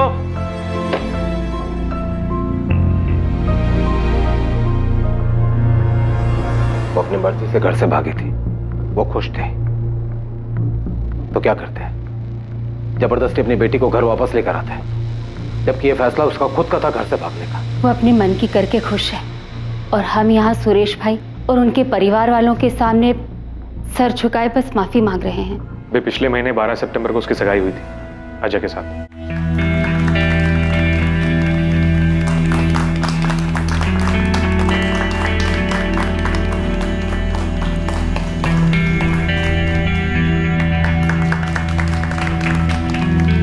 हमें कभी नहीं लगा था कि सोनल इस तरह घर छोड़ के भाग जाएगी। हमें तो ये भी नहीं पता था कि वो स्कूटर लेके गई है या स्कूटर छोड़ के गई। स्कूटर तो हमें मिल गया पर सोनल नहीं। सोनल के घर से भाग जाने की कोई खास वजह? देखिए, सोनल की एंगेजमेंट हो चुकी थी तो जाहिर सी बात है कि वो इस रिश्ते से खुश नहीं थी। सोनल का कोई बॉयफ्रेंड? जयेश परमार नाम का कोई लड़का है। पता नहीं आजकल के बच्चों को हो क्या गया है। वो इतने स्वार्थी हो गया कि उन्हें अपनी मनमानी, अपनी मनमर्जी के अलावा कुछ दिखाई नहीं देता। स्कूटर कहां से मिला आपको? पेपर चेकिंग में पकड़ा गया। बाइक चोर ने नंबर प्लेट बदल के उसे बेच दिया था। वैसे अगर स्कूटर की कंप्लेन लिखानी है तो मैं लिखा देता हूँ। सर, ऐसा लगा जैसे सोनल की फैमिली सोनल के बारे में बात ही नहीं करना चाहती। सोनल के भाई योगेश ने सोनल की बात काटी और स्कूटर की बात शुरू कर दी। लड़की बालिग है, 20 साल की। Yes sir. और लड़का? लड़के का सिर्फ नाम बताया उन्होंने, जयेश परमार। उसके अलावा वो कुछ नहीं जानते। जाहिर है लड़का भी बालिग ही होगा, दोनों की लव स्टोरी भी होगी और अफेयर चल रहा होगा। Yes sir. सर, जिस तरह सोनल स्कूटर छोड़ के गई है, घर वालों ने कोई कंप्लेंट तक नहीं लिखवाई। पारुल, तुम्हें इसमें कुछ अटपटा लग रहा है? Yes sir. मुझे सोनल की फैमिली का बिहेवियर बहुत अजीब लगा। सर, हमें पता तो लगाना चाहिए। ठीक है, पता लगाओ लड़का कौन है। देखिए, मैंने आपको पहले भी बताया था कि हमें सिर्फ उसका नाम पता है, जयेश परमार। ना उसे कभी देखा है ना कभी उससे मिला है। देवांग जी, आपको कुछ तो पता होगा नाम के अलावा कि जयेश कहाँ रहता है, सोनल उससे कहाँ मिली, कब मिली? नहीं, हमें तो उस लड़के के बारे में तब पता चला जब एंगेजमेंट के बाद सोनल ने अपनी भाभी प्रिया को उस लड़के के बारे में बताया। सोनल, कौन है ये जयेश और अचानक कहाँ से आ गया? अचानक नहीं आया भाभी, 1 साल से जानती हूँ जयेश को, प्यार करती हूँ उससे। भाभी, मैं अजय से नहीं, जयेश से शादी करना चाहती हूँ। सोनल, तुझे पता है ना तेरी सगाई हो चुकी है, और अगर ऐसा कुछ था तो तूने सगाई से पहले क्यों नहीं बताया? भाभी प्लीज, मैं किसी ऐसे इंसान से शादी नहीं करना चाहती जिसके साथ मैं कभी खुश नहीं रह पाऊंगी। भाभी प्लीज, आप ही मेरी मदद कर सकती हो। सोनल, मुझे नहीं जानना ये जयेश परमार है कौन। दिमाग ठीक है तेरा? सगाई हो चुकी है तेरी और दिसंबर में शादी की डेट भी फिक्स हो गई है। बेटा, अजय हमारी बिरादरी का, हमारी बराबरी का है। तुझे क्यों लगता है तू वहां खुश नहीं रहेगी?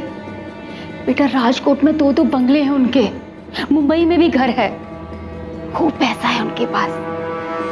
बहुत खुश रहेगी तू वहां बेटा। माँ, पापा एक बार सोनल की बात सुन क्यों नहीं लेते? या मुझे कुछ नहीं सुनना। या तुम्हें इसे समझाना चाहिए, उल्टा तुम होगी इसे बढ़ावा दे रही हो। भैया, पापा, अभी सगाई हुई है, शादी तो नहीं हुई है ना। आप प्लीज एक बार जयेश से मिल तो लो। मुझे किसी से नहीं मिलना। मैंने बहुत सोच समझकर अजय के साथ तुम्हारा रिश्ता तय किया है।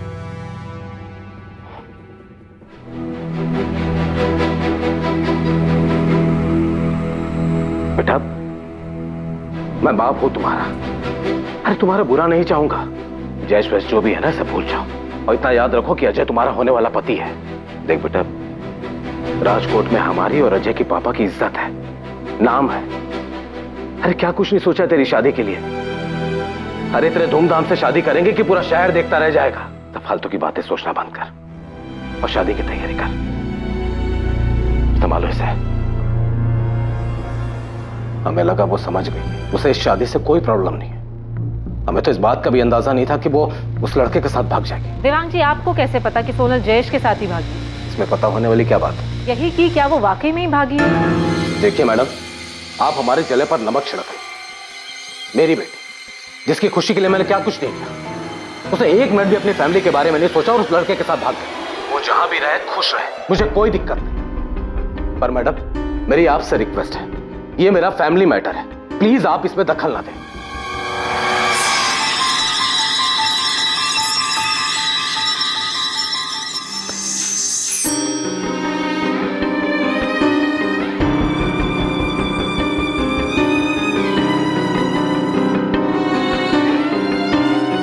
शरद, अभी मत जा, सेठ का मूड ठीक नहीं है। सर, कुछ तो गड़बड़ है। सोनल के पापा का बिहेवियर मुझे बहुत अजीब लगा। पारुल, मैं खबरियों को देवांग पटेल के पीछे लगाता हूँ। तुम सोनल की भाभी प्रिया से बात करो, पता करो कि उन्हें कैसे पता कि सोनल जयेश के साथ भागी है, और ये भी पता करो कि सोनल कौन से कॉलेज में पढ़ती है। ठीक है सर।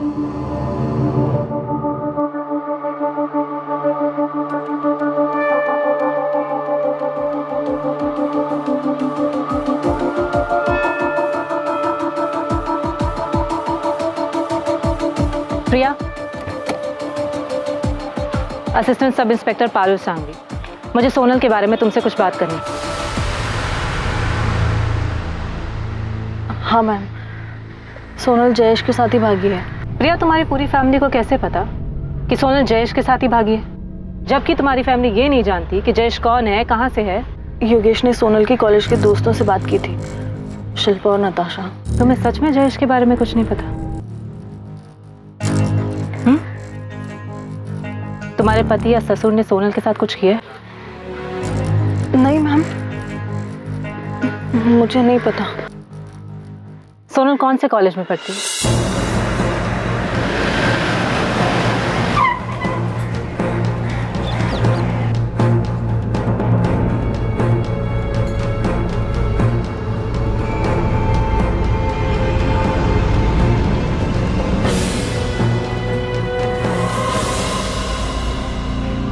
हाँ मैम, सोनल के भैया ने मुझे कॉल किया था और जिस दिन से सोनल ने कॉलेज आना बंद कर दिया है उसी दिन से जयेश परमार भी कॉलेज नहीं आया था, और मैंने ये बात योगेश भैया को बताई भी थी। तो इसका मतलब उन दोनों ने भागने की प्लानिंग पहले से ही कर रखी थी?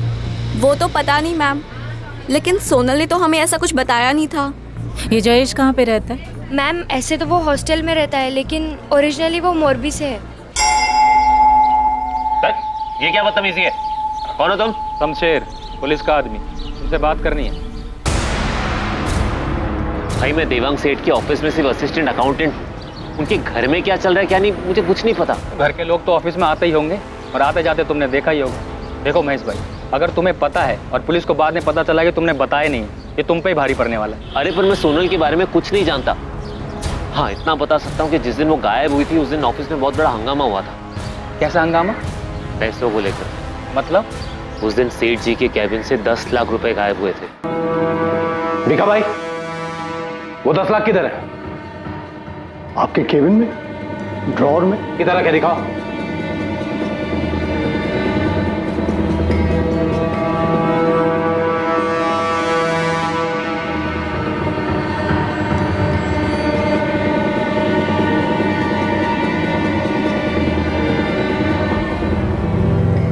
सेठ, पैसे तो यहीं रखे थे, एक बड़े से एनवेलप में। मैंने खुद अपने हाथों से रखे थे। रखे थे तो दो ना। पैसे तो यहीं थे, लेकिन अभी वो है ही नहीं। तो गए कहां पैसे? पैसों के पैर लग गए, ये 10 लाख हवा हो गए। मैंने पैसे खुद यहां रखे थे, मैं सच कह रहा हूं। सेठ, आपके ड्रॉवर में मेरा कोई काम ही नहीं है, मैं क्यों खोलूंगा उसे?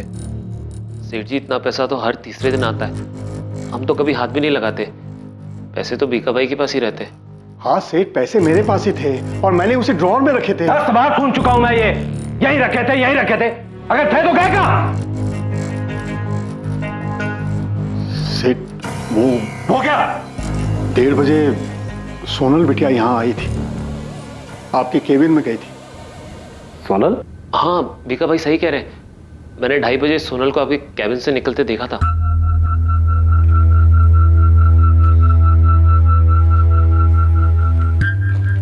सोनल यहाँ क्यों आई थी? और मेरे केबिन में क्या कर रही थी? उसने कहा कि उसे आराम करना है। अरे सोनल बेटिया, जय श्री कृष्ण। आज तुम यहाँ कैसे?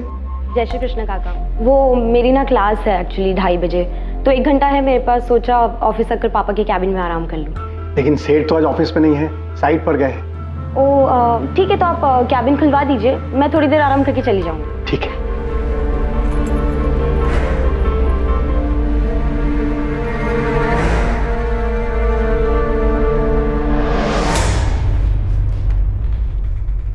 उसके लिए मैंने केबिन खोल दिया और फिर अपने काम में लग गया। वो कब चली गई मुझे पता ही नहीं।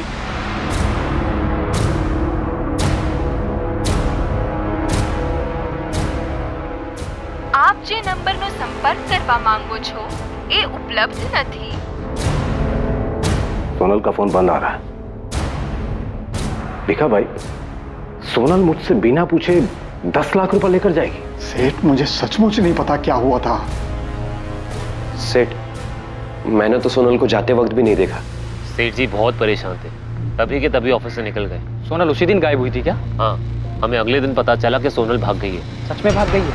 हाँ, हमें तो यही पता है किसी जयेश परमार नाम के लड़के के साथ भागी है। ये जयेश परमार की लीव एप्लीकेशन, 15 अक्टूबर से वो छुट्टी पे। लेकिन इस एप्लीकेशन में लिखा है कि जयेश ने अपने कजन की शादी के लिए छुट्टी ली थी। हमें भी यही बताया था उसने।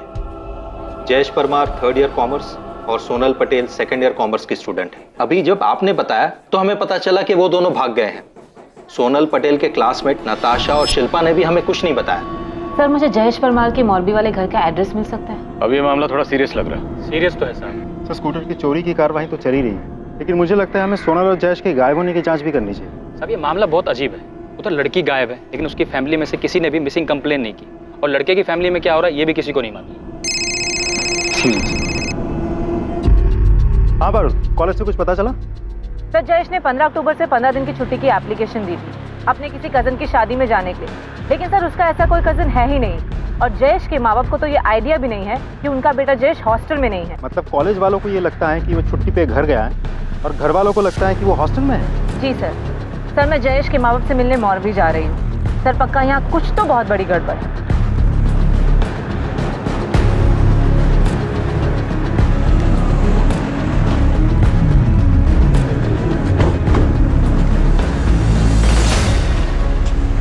हमें तो पता ही नहीं कि जयेश ने कॉलेज से छुट्टी ली है। और कौन सा कजिन?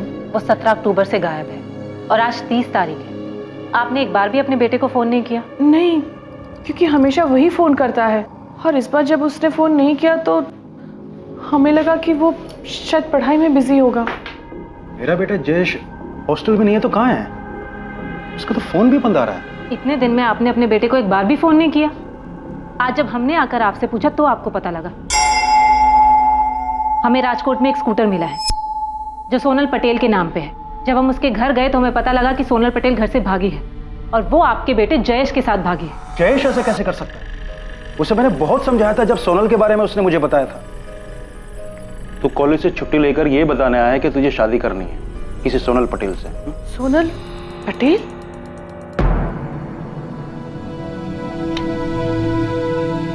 मुझे पता है ना तू क्या है। माँ, मैं सोनल से प्यार करता हूँ, और सोनल भी मुझसे उतना ही प्यार करती है। मैं उससे शादी करना चाहता हूँ, और वो भी मुझसे शादी करने के लिए तैयार है। ये शादी तुम्हारी वो सोशल मीडिया की फ्रेंड रिक्वेस्ट नहीं है कि किसी को भी भेज दो। उसके घर वाले तेरा नाम सुनेंगे ना तो सबसे पहले उसे 2 थप्पड़ जमाएंगे, और तेरे पीछे लोग छोड़ेंगे 100 अलग। तेरे खबर छे तो शू करे छे? क्या उस लड़की ने अपने घर वालों से बात की है? क्या कहा उसके घर वालों ने? मना कर दिया। पर पापा, मुझे यकीन है कि अगर आप जाकर बात करेंगे और हाथ मांगेंगे जयेश, बेटा तुम फालतू के चक्करों में मत पड़। तुझे अपनी पढ़ाई पूरी करनी है, सीए बनना है तुझे। लेकिन पापा, मेरे पास इतना टाइम नहीं है। तब तक सोनल की शादी भी हो जाएगी, और मुझे सिर्फ और सिर्फ सोनल से ही शादी करनी है, और किसी से भी नहीं। उसके घर वालों ने उसकी सगाई करा दी है। सगाई हो चुकी है उसकी, और तू बोल रहा है कि तुझे उससे शादी करनी है? ये क्या बचपना है जयेश? अपनी जगह देख। वो बड़े घर वाले पैसे वाले लोग होंगे। जयेश, हम लोग उनकी बराबरी नहीं कर सकते हैं। तो चुपचाप अपनी पढ़ाई पे ध्यान दे और अपना भविष्य बना। जयेश क्या सचमुच में उस लड़की के साथ? हमें ऐसा सोनल के परिवार वालों ने बताया। किसी वो मना करने के बाद भी उस लड़की के साथ भाग सकता है? मैडम, हम तो सिर्फ इतना जानते हैं कि वो लड़की बहुत बड़े घर से है। उस लड़की ने अपने घर वालों से जयेश को लेकर बात की, लेकिन उन्होंने साफ मना कर दिया था। मूर्ख है वो। मैडम, हमारे लड़के को ढूंढ लो प्लीज। सोनल पटेल और जयेश परमार दोनों बालिग हैं, तो क्या 2 बालिग लोगों को कोई उनकी इच्छा से शादी करने से रोक सकता है, वो भी उनके भागने के बाद? लेकिन स्कूटर की चोरी की रिपोर्ट क्यों नहीं की गई? और फिर देवांग पटेल के ऑफिस में हुई 10 लाख की चोरी का खुलासा? क्या सोनल और जयेश के केस में और भी कई राज थे जिनका सामने आना अभी बाकी था? सोनल और जयेश का फोन 17 अक्टूबर की दोपहर यहाँ राजकोट में स्विच ऑफ हुआ है। सर दोनों ने पहले से ही प्लान बनाया होगा कि एक साथ फोन स्विच ऑफ करेंगे।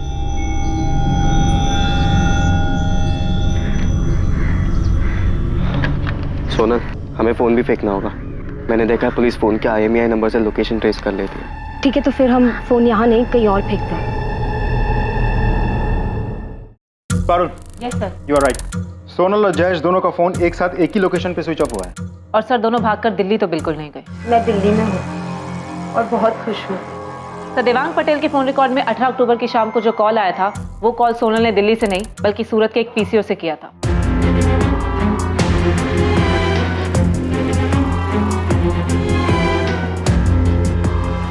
सोनल, अभी तुम अपने घर पे कॉल करो और बोलो कि हम दिल्ली में हैं। ठीक है। सर उन्होंने जानबूझकर झूठ बोला होगा। उन्हें लगा होगा कि सोनल के पापा उनका पता लगा लें। लेकिन उसके पापा ने तो पता लगाया ही नहीं। सर वो लोग पुलिस स्टेशन नहीं आए, इसका मतलब ये नहीं ना कि उन्होंने पता नहीं लगाया होगा। पता लगाने के और भी तो कई तरीके हो सकते हैं। देवांग पटेल के कॉल रिकॉर्ड्स कुछ मिला? नहीं सर, कुछ खास। सर जयेश के फ़ोन रिकॉर्ड से एक नंबर मिला, उससे लगभग हर रोज़ बात होती थी उसकी। मैंने नंबर ट्राई किया, रिंग जा रही है लेकिन तू उठा नहीं रहा। मैंने मैसेज छोड़ा इसे। एक बात बताओ, हम इस केस में सिर्फ इसलिए क्राइम ढूंढ रहे हैं क्योंकि एक स्कूटर लवारिस पड़ा हुआ मिला। सर जयेश के माँ बाप ने मॉर्बी में जयेश की मिसिंग कंप्लेंट दर्ज करवा दी। पारुल, तुम्हें शुरू से इस केस में गड़बड़ लग रही है ना? यस सर, अब तो मुझे और भी यकीन हो गया कि कुछ तो गड़बड़ है। सर लड़की की फैमिली लड़के के अगेंस्ट थी। लड़की की सगाई होती है, उसके बाद वो घर से भाग जाती है और उस लड़के के साथ जो किसी भी मायने में उसकी बराबरी का नहीं है। सर अगर क्राइम नहीं भी हुआ है तो भी हमें पता तो करवाना ही चाहिए कि सोनल और जयेश सेफ हैं या नहीं।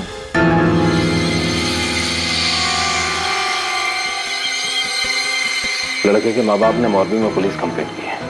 जब पुलिस उनके पास गई तो उन्होंने बताया कि उन्हें पता ही नहीं है कि उनका बेटा सोनल के साथ भाग गया है। योगेश, रिया को जरूर कुछ पता है, एक बार बात करो उससे। अब कल रात पूछा था उससे मैंने, उसे भी कुछ नहीं पता। तुम्हें लगा उसने सच बोला? उसने तुम्हें बताया कि पुलिस ने उससे पूछताछ की थी?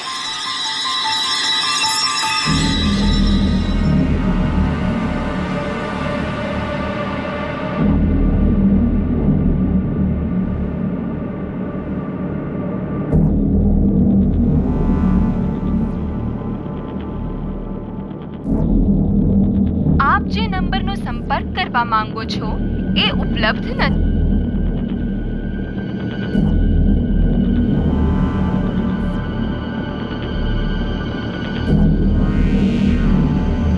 आप बिल्कुल सही कह रहे हैं। यह अंगूठी हमारे आनंद एंड विठल भाई ज्वेलरी स्टोर से खरीदी गई। काशीराम जी, आप मुझे बता सकते हैं कि अंगूठी आपकी किस ब्रांच से किसने और कब खरीदी?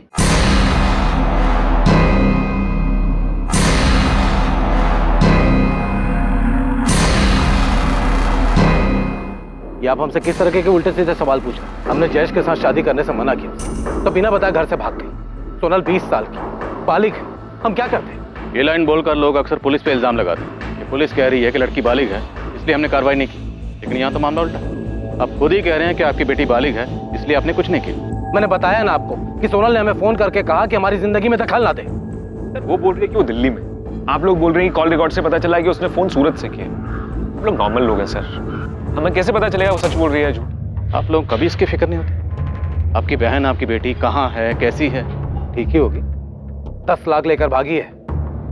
वैसे ये बात तो आपको ही पता चली, और ये बात आप लोगों ने हमें नहीं बताई। जो भी है, बेटी मेरी, पैसा मेरा, फैसला उसका।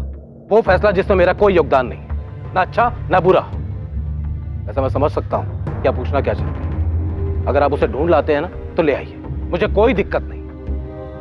वैसे भी उसने जयेश परमार के साथ शादी कर ली, अजय के साथ तो उसका रिश्ता हो नहीं सकता, पर इसके बाद भी मैं उसे आशीर्वाद ही दूंगा। हमारे पास जयेश परमार की मिसिंग कंप्लेंट आई और आपकी बेटी जयेश परमार के साथ भागी। तो देवांग पटेल और योगेश, मैं आप लोगों से सीधा सीधा सवाल पूछता हूँ, सोनल और जयेश जहां भी हैं सुरक्षित हैं, सेफ? ये हमें कैसे पता होगा?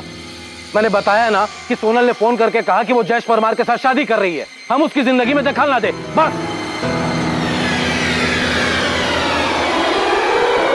जिस दिन सोनल घर से भागी थी उसी दिन उसकी मिसिंग कंप्लेंट लिखवा देनी चाहिए थी। शरद, तुझे अगर कुछ भी पता है तो बता दे। क्या बता दूं मैं? और आप ऐसा क्यों पूछ रहे भिका भाई? क्योंकि तेरा चेहरा कुछ और ही बता रहा है। एक बात याद रखो, सेठ ने हमारे लिए बहुत कुछ किया है।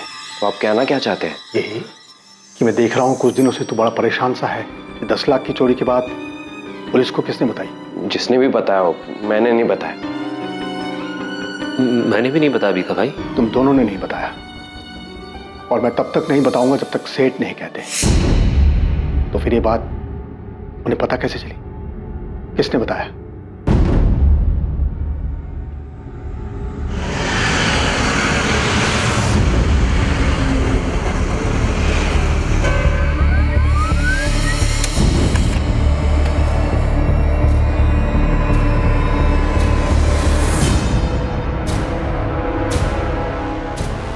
सर, आप जिस अंगूठी की बात कर रहे हैं वो इसी लड़की ने हमारी राजकोट वाली ब्रांच से खरीदी थी। देखिए, आपकी राजकोट वाली ब्रांच के पास इसकी डिटेल्स तो होंगी। कौन है ये, कहाँ रहती है, कुछ बता सकते हैं आप? नहीं सर, बिल तो नहीं। वो लड़की ने कैश पेमेंट की थी। हमारे राजकोट ब्रांच के जो हेड है उन्होंने बताया कि इस लड़की ने 16 अक्टूबर को ये अंगूठी खरीदी थी। और हाँ सर, एक नहीं, दो अंगूठियां खरीदी थी।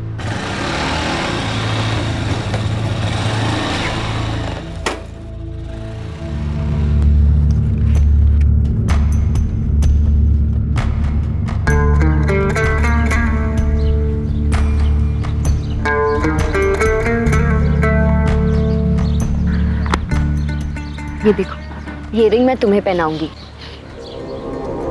और ये वाली तुम मुझे। फिर हमारी सगाई हो जाएगी। सोनल, इसकी जरूरत नहीं थी। मेरा मतलब है अभी हमें सेटल होना है, तो हमें पैसों की जरूरत है, और वो भी बहुत सारे पैसों की। तुम पैसों की टेंशन मत लो, पैसों का इंतजाम हो गया है। कल सुबह हमारे पास ढेर सारे पैसे होंगे। कैसे? मतलब कहाँ से आएंगे? छत पर फाड़ के। भगवान भी चाहता है कि हम साथ में रहें, इसीलिए उन्होंने आज सुबह ही इशारा दे दिया है कि पैसे कहाँ से आएंगे।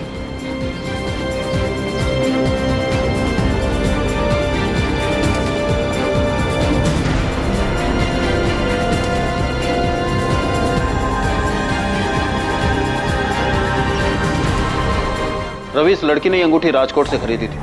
फौरन अपनी एक टीम लगाओ और पता करो कि ये लड़की कौन हो सकती है। जी सर।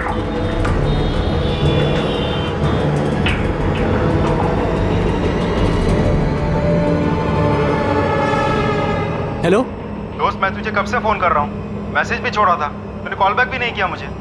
पहले ये बता तू कौन है? राजकोट से सब इंस्पेक्टर रुपेश भगत बोल रहा हूँ। हाँ जी बताइए, क्यों फोन कर रहे थे? जयेश पारमार को जानता है ना तू? तेरी तो फोन पे अच्छी खासी बातचीत हुई थी उससे। हाँ तो आपसे मतलब ये कि जयेश पारमार कहाँ है? अपने घर पे होगा, मोरबी में या राजकोट में होगा हॉस्टल में, और मैं यहाँ अहमदाबाद में रहता हूँ, यहाँ नौकरी करता हूँ। मुझे कैसे पता होगा कि वो कहाँ है? गायब है वो, सोनल पटेल के साथ भागा है। तू जानता है ना सोनल पटेल को? क्या भाग गया?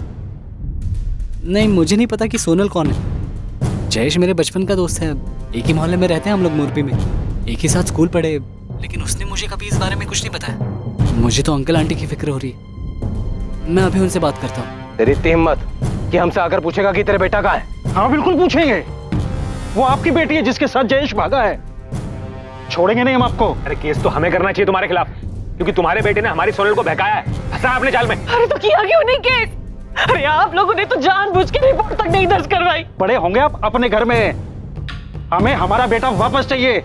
अगर मेरे बेटे के साथ कुछ भी होगा ना, तो एक बात याद रखना, मैं भी चुप नहीं बैठूंगा। देवांग सेठ, चल निकल यहाँ से। ये धमकी जाकर किसी और को देना, यहाँ पर नहीं। हमने सोनल को समझाया था कि दूर रहे तुम्हारे बेटे से, पर तुम्हारे बेटे को तो लालच आ गया था। इतनी अच्छी अमीर लड़की जो मिल गई, इसीलिए उसे फंसा लिया और भगा के ले गया। आप लोगों को सब पता था कि वो लोग कहाँ हैं, सब जानते थे आप, लेकिन आप लोगों ने सिर्फ हमें नहीं बताया।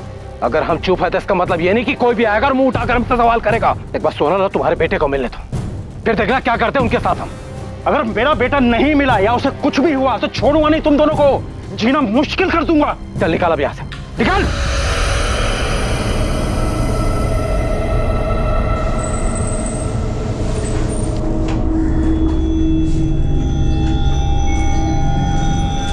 अब गांधीनगर क्राइम ब्रांच भी सोनल पटेल को ढूंढ रही है।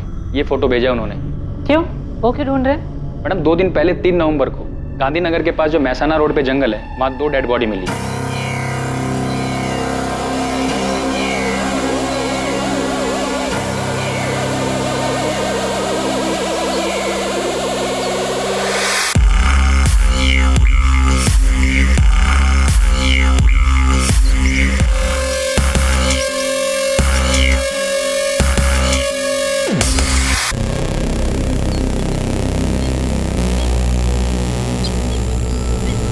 देख करके ऐसा लगता है ये लड़के की बॉडी है और ये लड़की।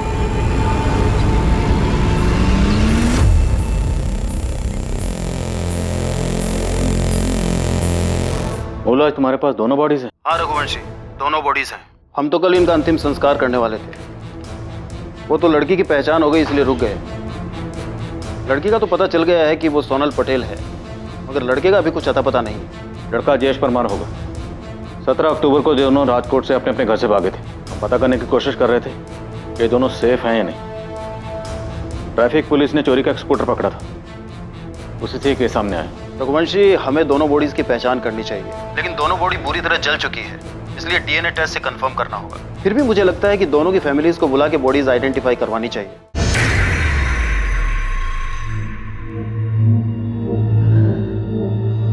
हम बॉडी तो दिखा सकते हैं, पर यह बुरी तरह जली हुई। मैं देखना चाहती हूँ।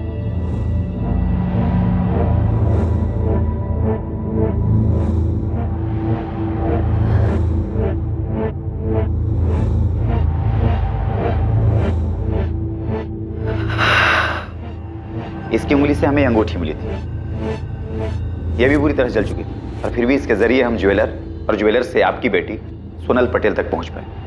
क्या किसी को भी नहीं पता था कि सोनल और जयेश कहाँ पर है?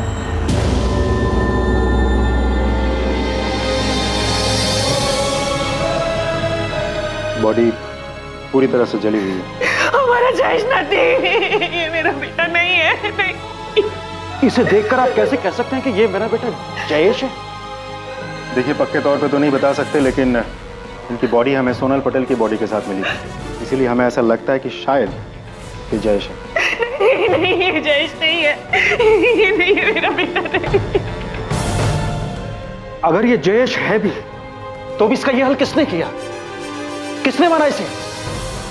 देवांग पटेल और उसके परिवार ने? उन्होंने किया ये? उदय जी, हमारे पास भी बहुत सारे सवाल हैं, बहुत लोगों से पूछने के लिए, क्योंकि अब तक तो हमारे पास सिर्फ एक चोरी का स्कूटर था।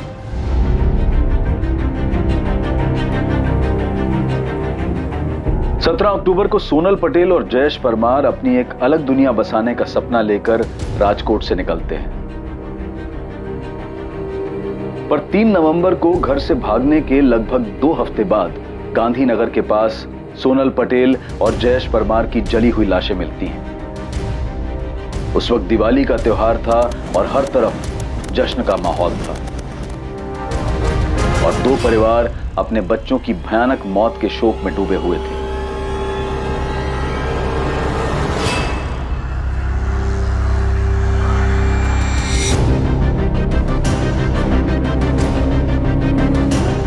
डीएनए टेस्ट से साबित हुआ कि जिस लड़की की जली हुई लाश मिली थी वो सोनल पटेल ही थी, और वो लड़का जयेश परमार था।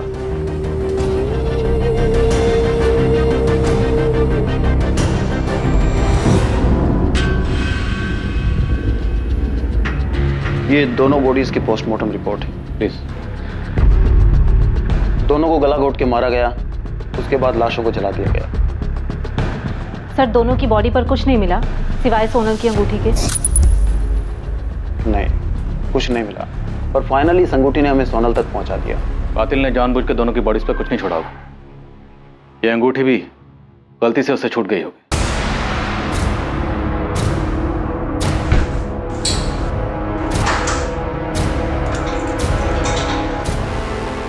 सर, ये तो पक्का है कि सोनल और जयेश सूरत में थे, लेकिन फिर भी इन दोनों की डेड बॉडी हमें गांधीनगर में कैसे मिली? मतलब कोई तो है जो जानता था कि ये दोनों कहाँ थे। सोनल ने अपने पिता के केबिन से 10 लाख रुपए चुराए थे। 10 लाख, अच्छी खासी रकम थी उनके पास। वो दोनों कहाँ जाने वाले थे? गांधीनगर तो नहीं थे, क्योंकि इन दोनों की तलाश में गांधीनगर का चप्पा चप्पा छान मारा था हमने। और अहमदाबाद, वहाँ पता किया था आप लोगों ने? नहीं, क्योंकि अंगूठी के जरिए हमें पता चल चुका था कि लड़की राजकोट से है। सर, क्या ये उनकी प्लानिंग का हिस्सा होगा कि सूरत से कॉल करेंगे और उसके बाद किसी और शहर चले जाएंगे, शायद अहमदाबाद? सोनल के बाप और भाई के अलावा कोई नहीं हो सकता।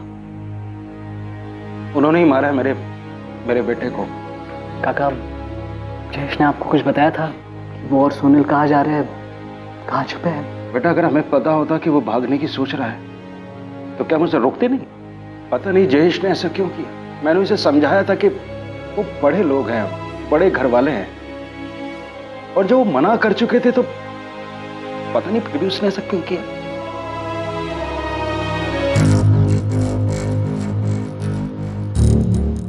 क्या है? बीका भाई, आपसे एक बात करनी थी। पुलिस का एक खबरी शमशेर बहुत दिनों से मेरे पीछे पड़ा हुआ है। अच्छा, तो ही था जिसने 10 लाख की चोरी वाली बात उन्हें बताई है। बीका भाई, मैं क्या करता, मुझे बताना पड़ा। और क्या क्या बताया? नहीं, और कुछ नहीं बताया, पर मुझसे बार बार पूछ रहा था सेठ जी के घर में क्या चल रहा है। सेठ जी और उनके परिवार वाले वैसे ही बहुत दुखी हैं, उन्हें और दुख नहीं पहुंचना चाहिए, इसलिए अपना मुंह बंद रखना सीख।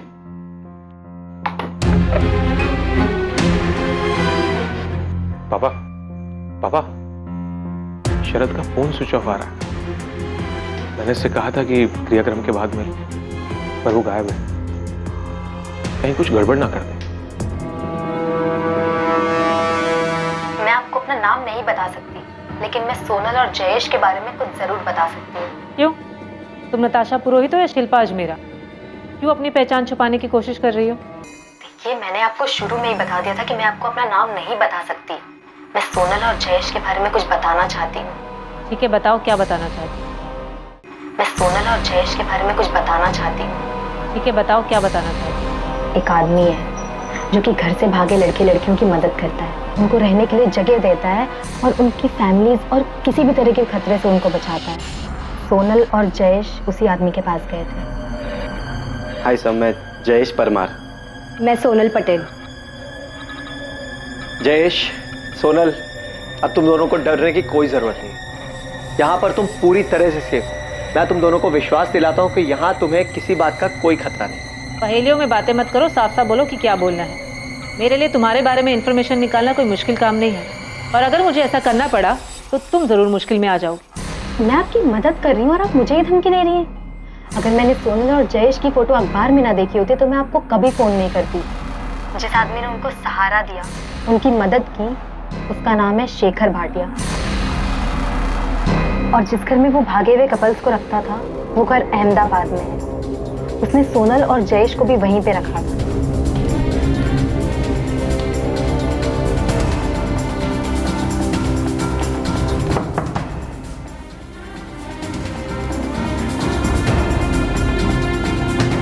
सोनल, जयेश, आओ आओ। ये तुम लोगों का बेड है और ये कबर्ड। जब तक तुम्हारा दिल चाहे तब तक यहाँ रह सकते। और हाँ, चिंता करने की कोई जरूरत नहीं। इस जगह पे तुम दोनों बिल्कुल सेफ।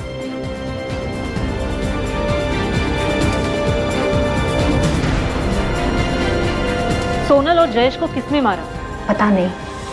हाँ, पर वहाँ एक और कपल था, अमित दवे और भावना राठौड़।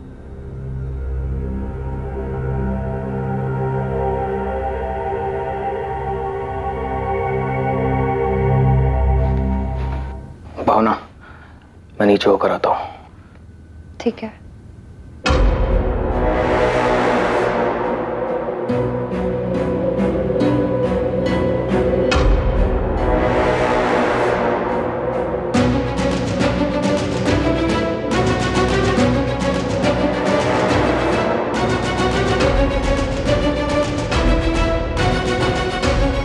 अमित दवे के दिमाग में काफी कुछ चल रहा था। मुझे ऐसा लगता है ना कि वो सोनल और जयेश को मारने की प्लानिंग कर रहा था। तो मुझे अमित दवे और भावना राठौर की कुछ और डिटेल्स दे सकती हो? अगर होती तो जरूर देती, लेकिन मैं उनको ज्यादा नहीं जानती थी। मैं उनसे शेखर भाटिया के घर में मिली थी, जैसे सोनल और जयेश से मिली थी। तो मुझे लगा आपको ये बात बता देनी चाहिए, इसलिए मैंने आपको फोन किया।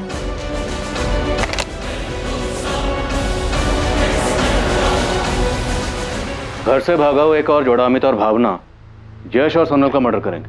मकसद? सर, मकसद पता नहीं, लेकिन हमें अहमदाबाद के शेखर भाटिया का पता लगाना चाहिए। शायद वहां से हमें कोई क्लू मिल जाए। सर, देवांग पटेल के ऑफिस का एक एम्प्लॉई है, शरद राजपूत। कुछ कन्फेस करना चाहता है लेकिन छुपा बैठा है। उसे डर है कि देवांग पटेल उसको नुकसान पहुंचा सकते। देवांग पटेल का इतना डर कि उसके डर की वजह से एक आदमी छुपा बैठा? सर, मैंने सेठ की डर से अपना फोन भी स्विच ऑफ कर दिया। मुझे बहुत डर लग रहा है सर। शरद, तुम्हें सोनल और जयेश के मर्डर के बारे में पता था? सर, मुझे जो कुछ भी पता है मैं सब कुछ बता दूंगा आपको, लेकिन आपको मेरी बात का विश्वास करना पड़ेगा। अरे पहले तुम सामने तो आओ, या फिर हमें बता दो तुम कहाँ छुपे बैठे हो। तुम्हें लेने हम वहाँ आ जाएंगे। शरद, विश्वास के लिए तुम्हारे सच बोलने की जरूरत है। अगर तुम सच बोलोगे तो हम जरूर विश्वास करेंगे। सर, उसके बाद शरद ने फोन स्विच ऑफ कर दिया, लेकिन उसने कहा कि कल पुलिस स्टेशन आएगा। शरद का नंबर ट्रैक करो, पता लगा उसने ये फोन कहाँ से किया। बच के नहीं निकलना चाहिए और हमसे पहले वो किसी और के हाथ नहीं लगना चाहिए। सर, फारूक, अहमदाबाद में अपने आदमियों को काम पे लगाओ। पता लगाओ ये शेखर भाटिया कौन है जो घर से भागे हुए प्रेमी जोड़ियों को प्रोटेक्शन देता था। जयेश और सोनल उस तक कैसे पहुंचे और कातिल जयेश और सोनल तक कैसे पहुंचे।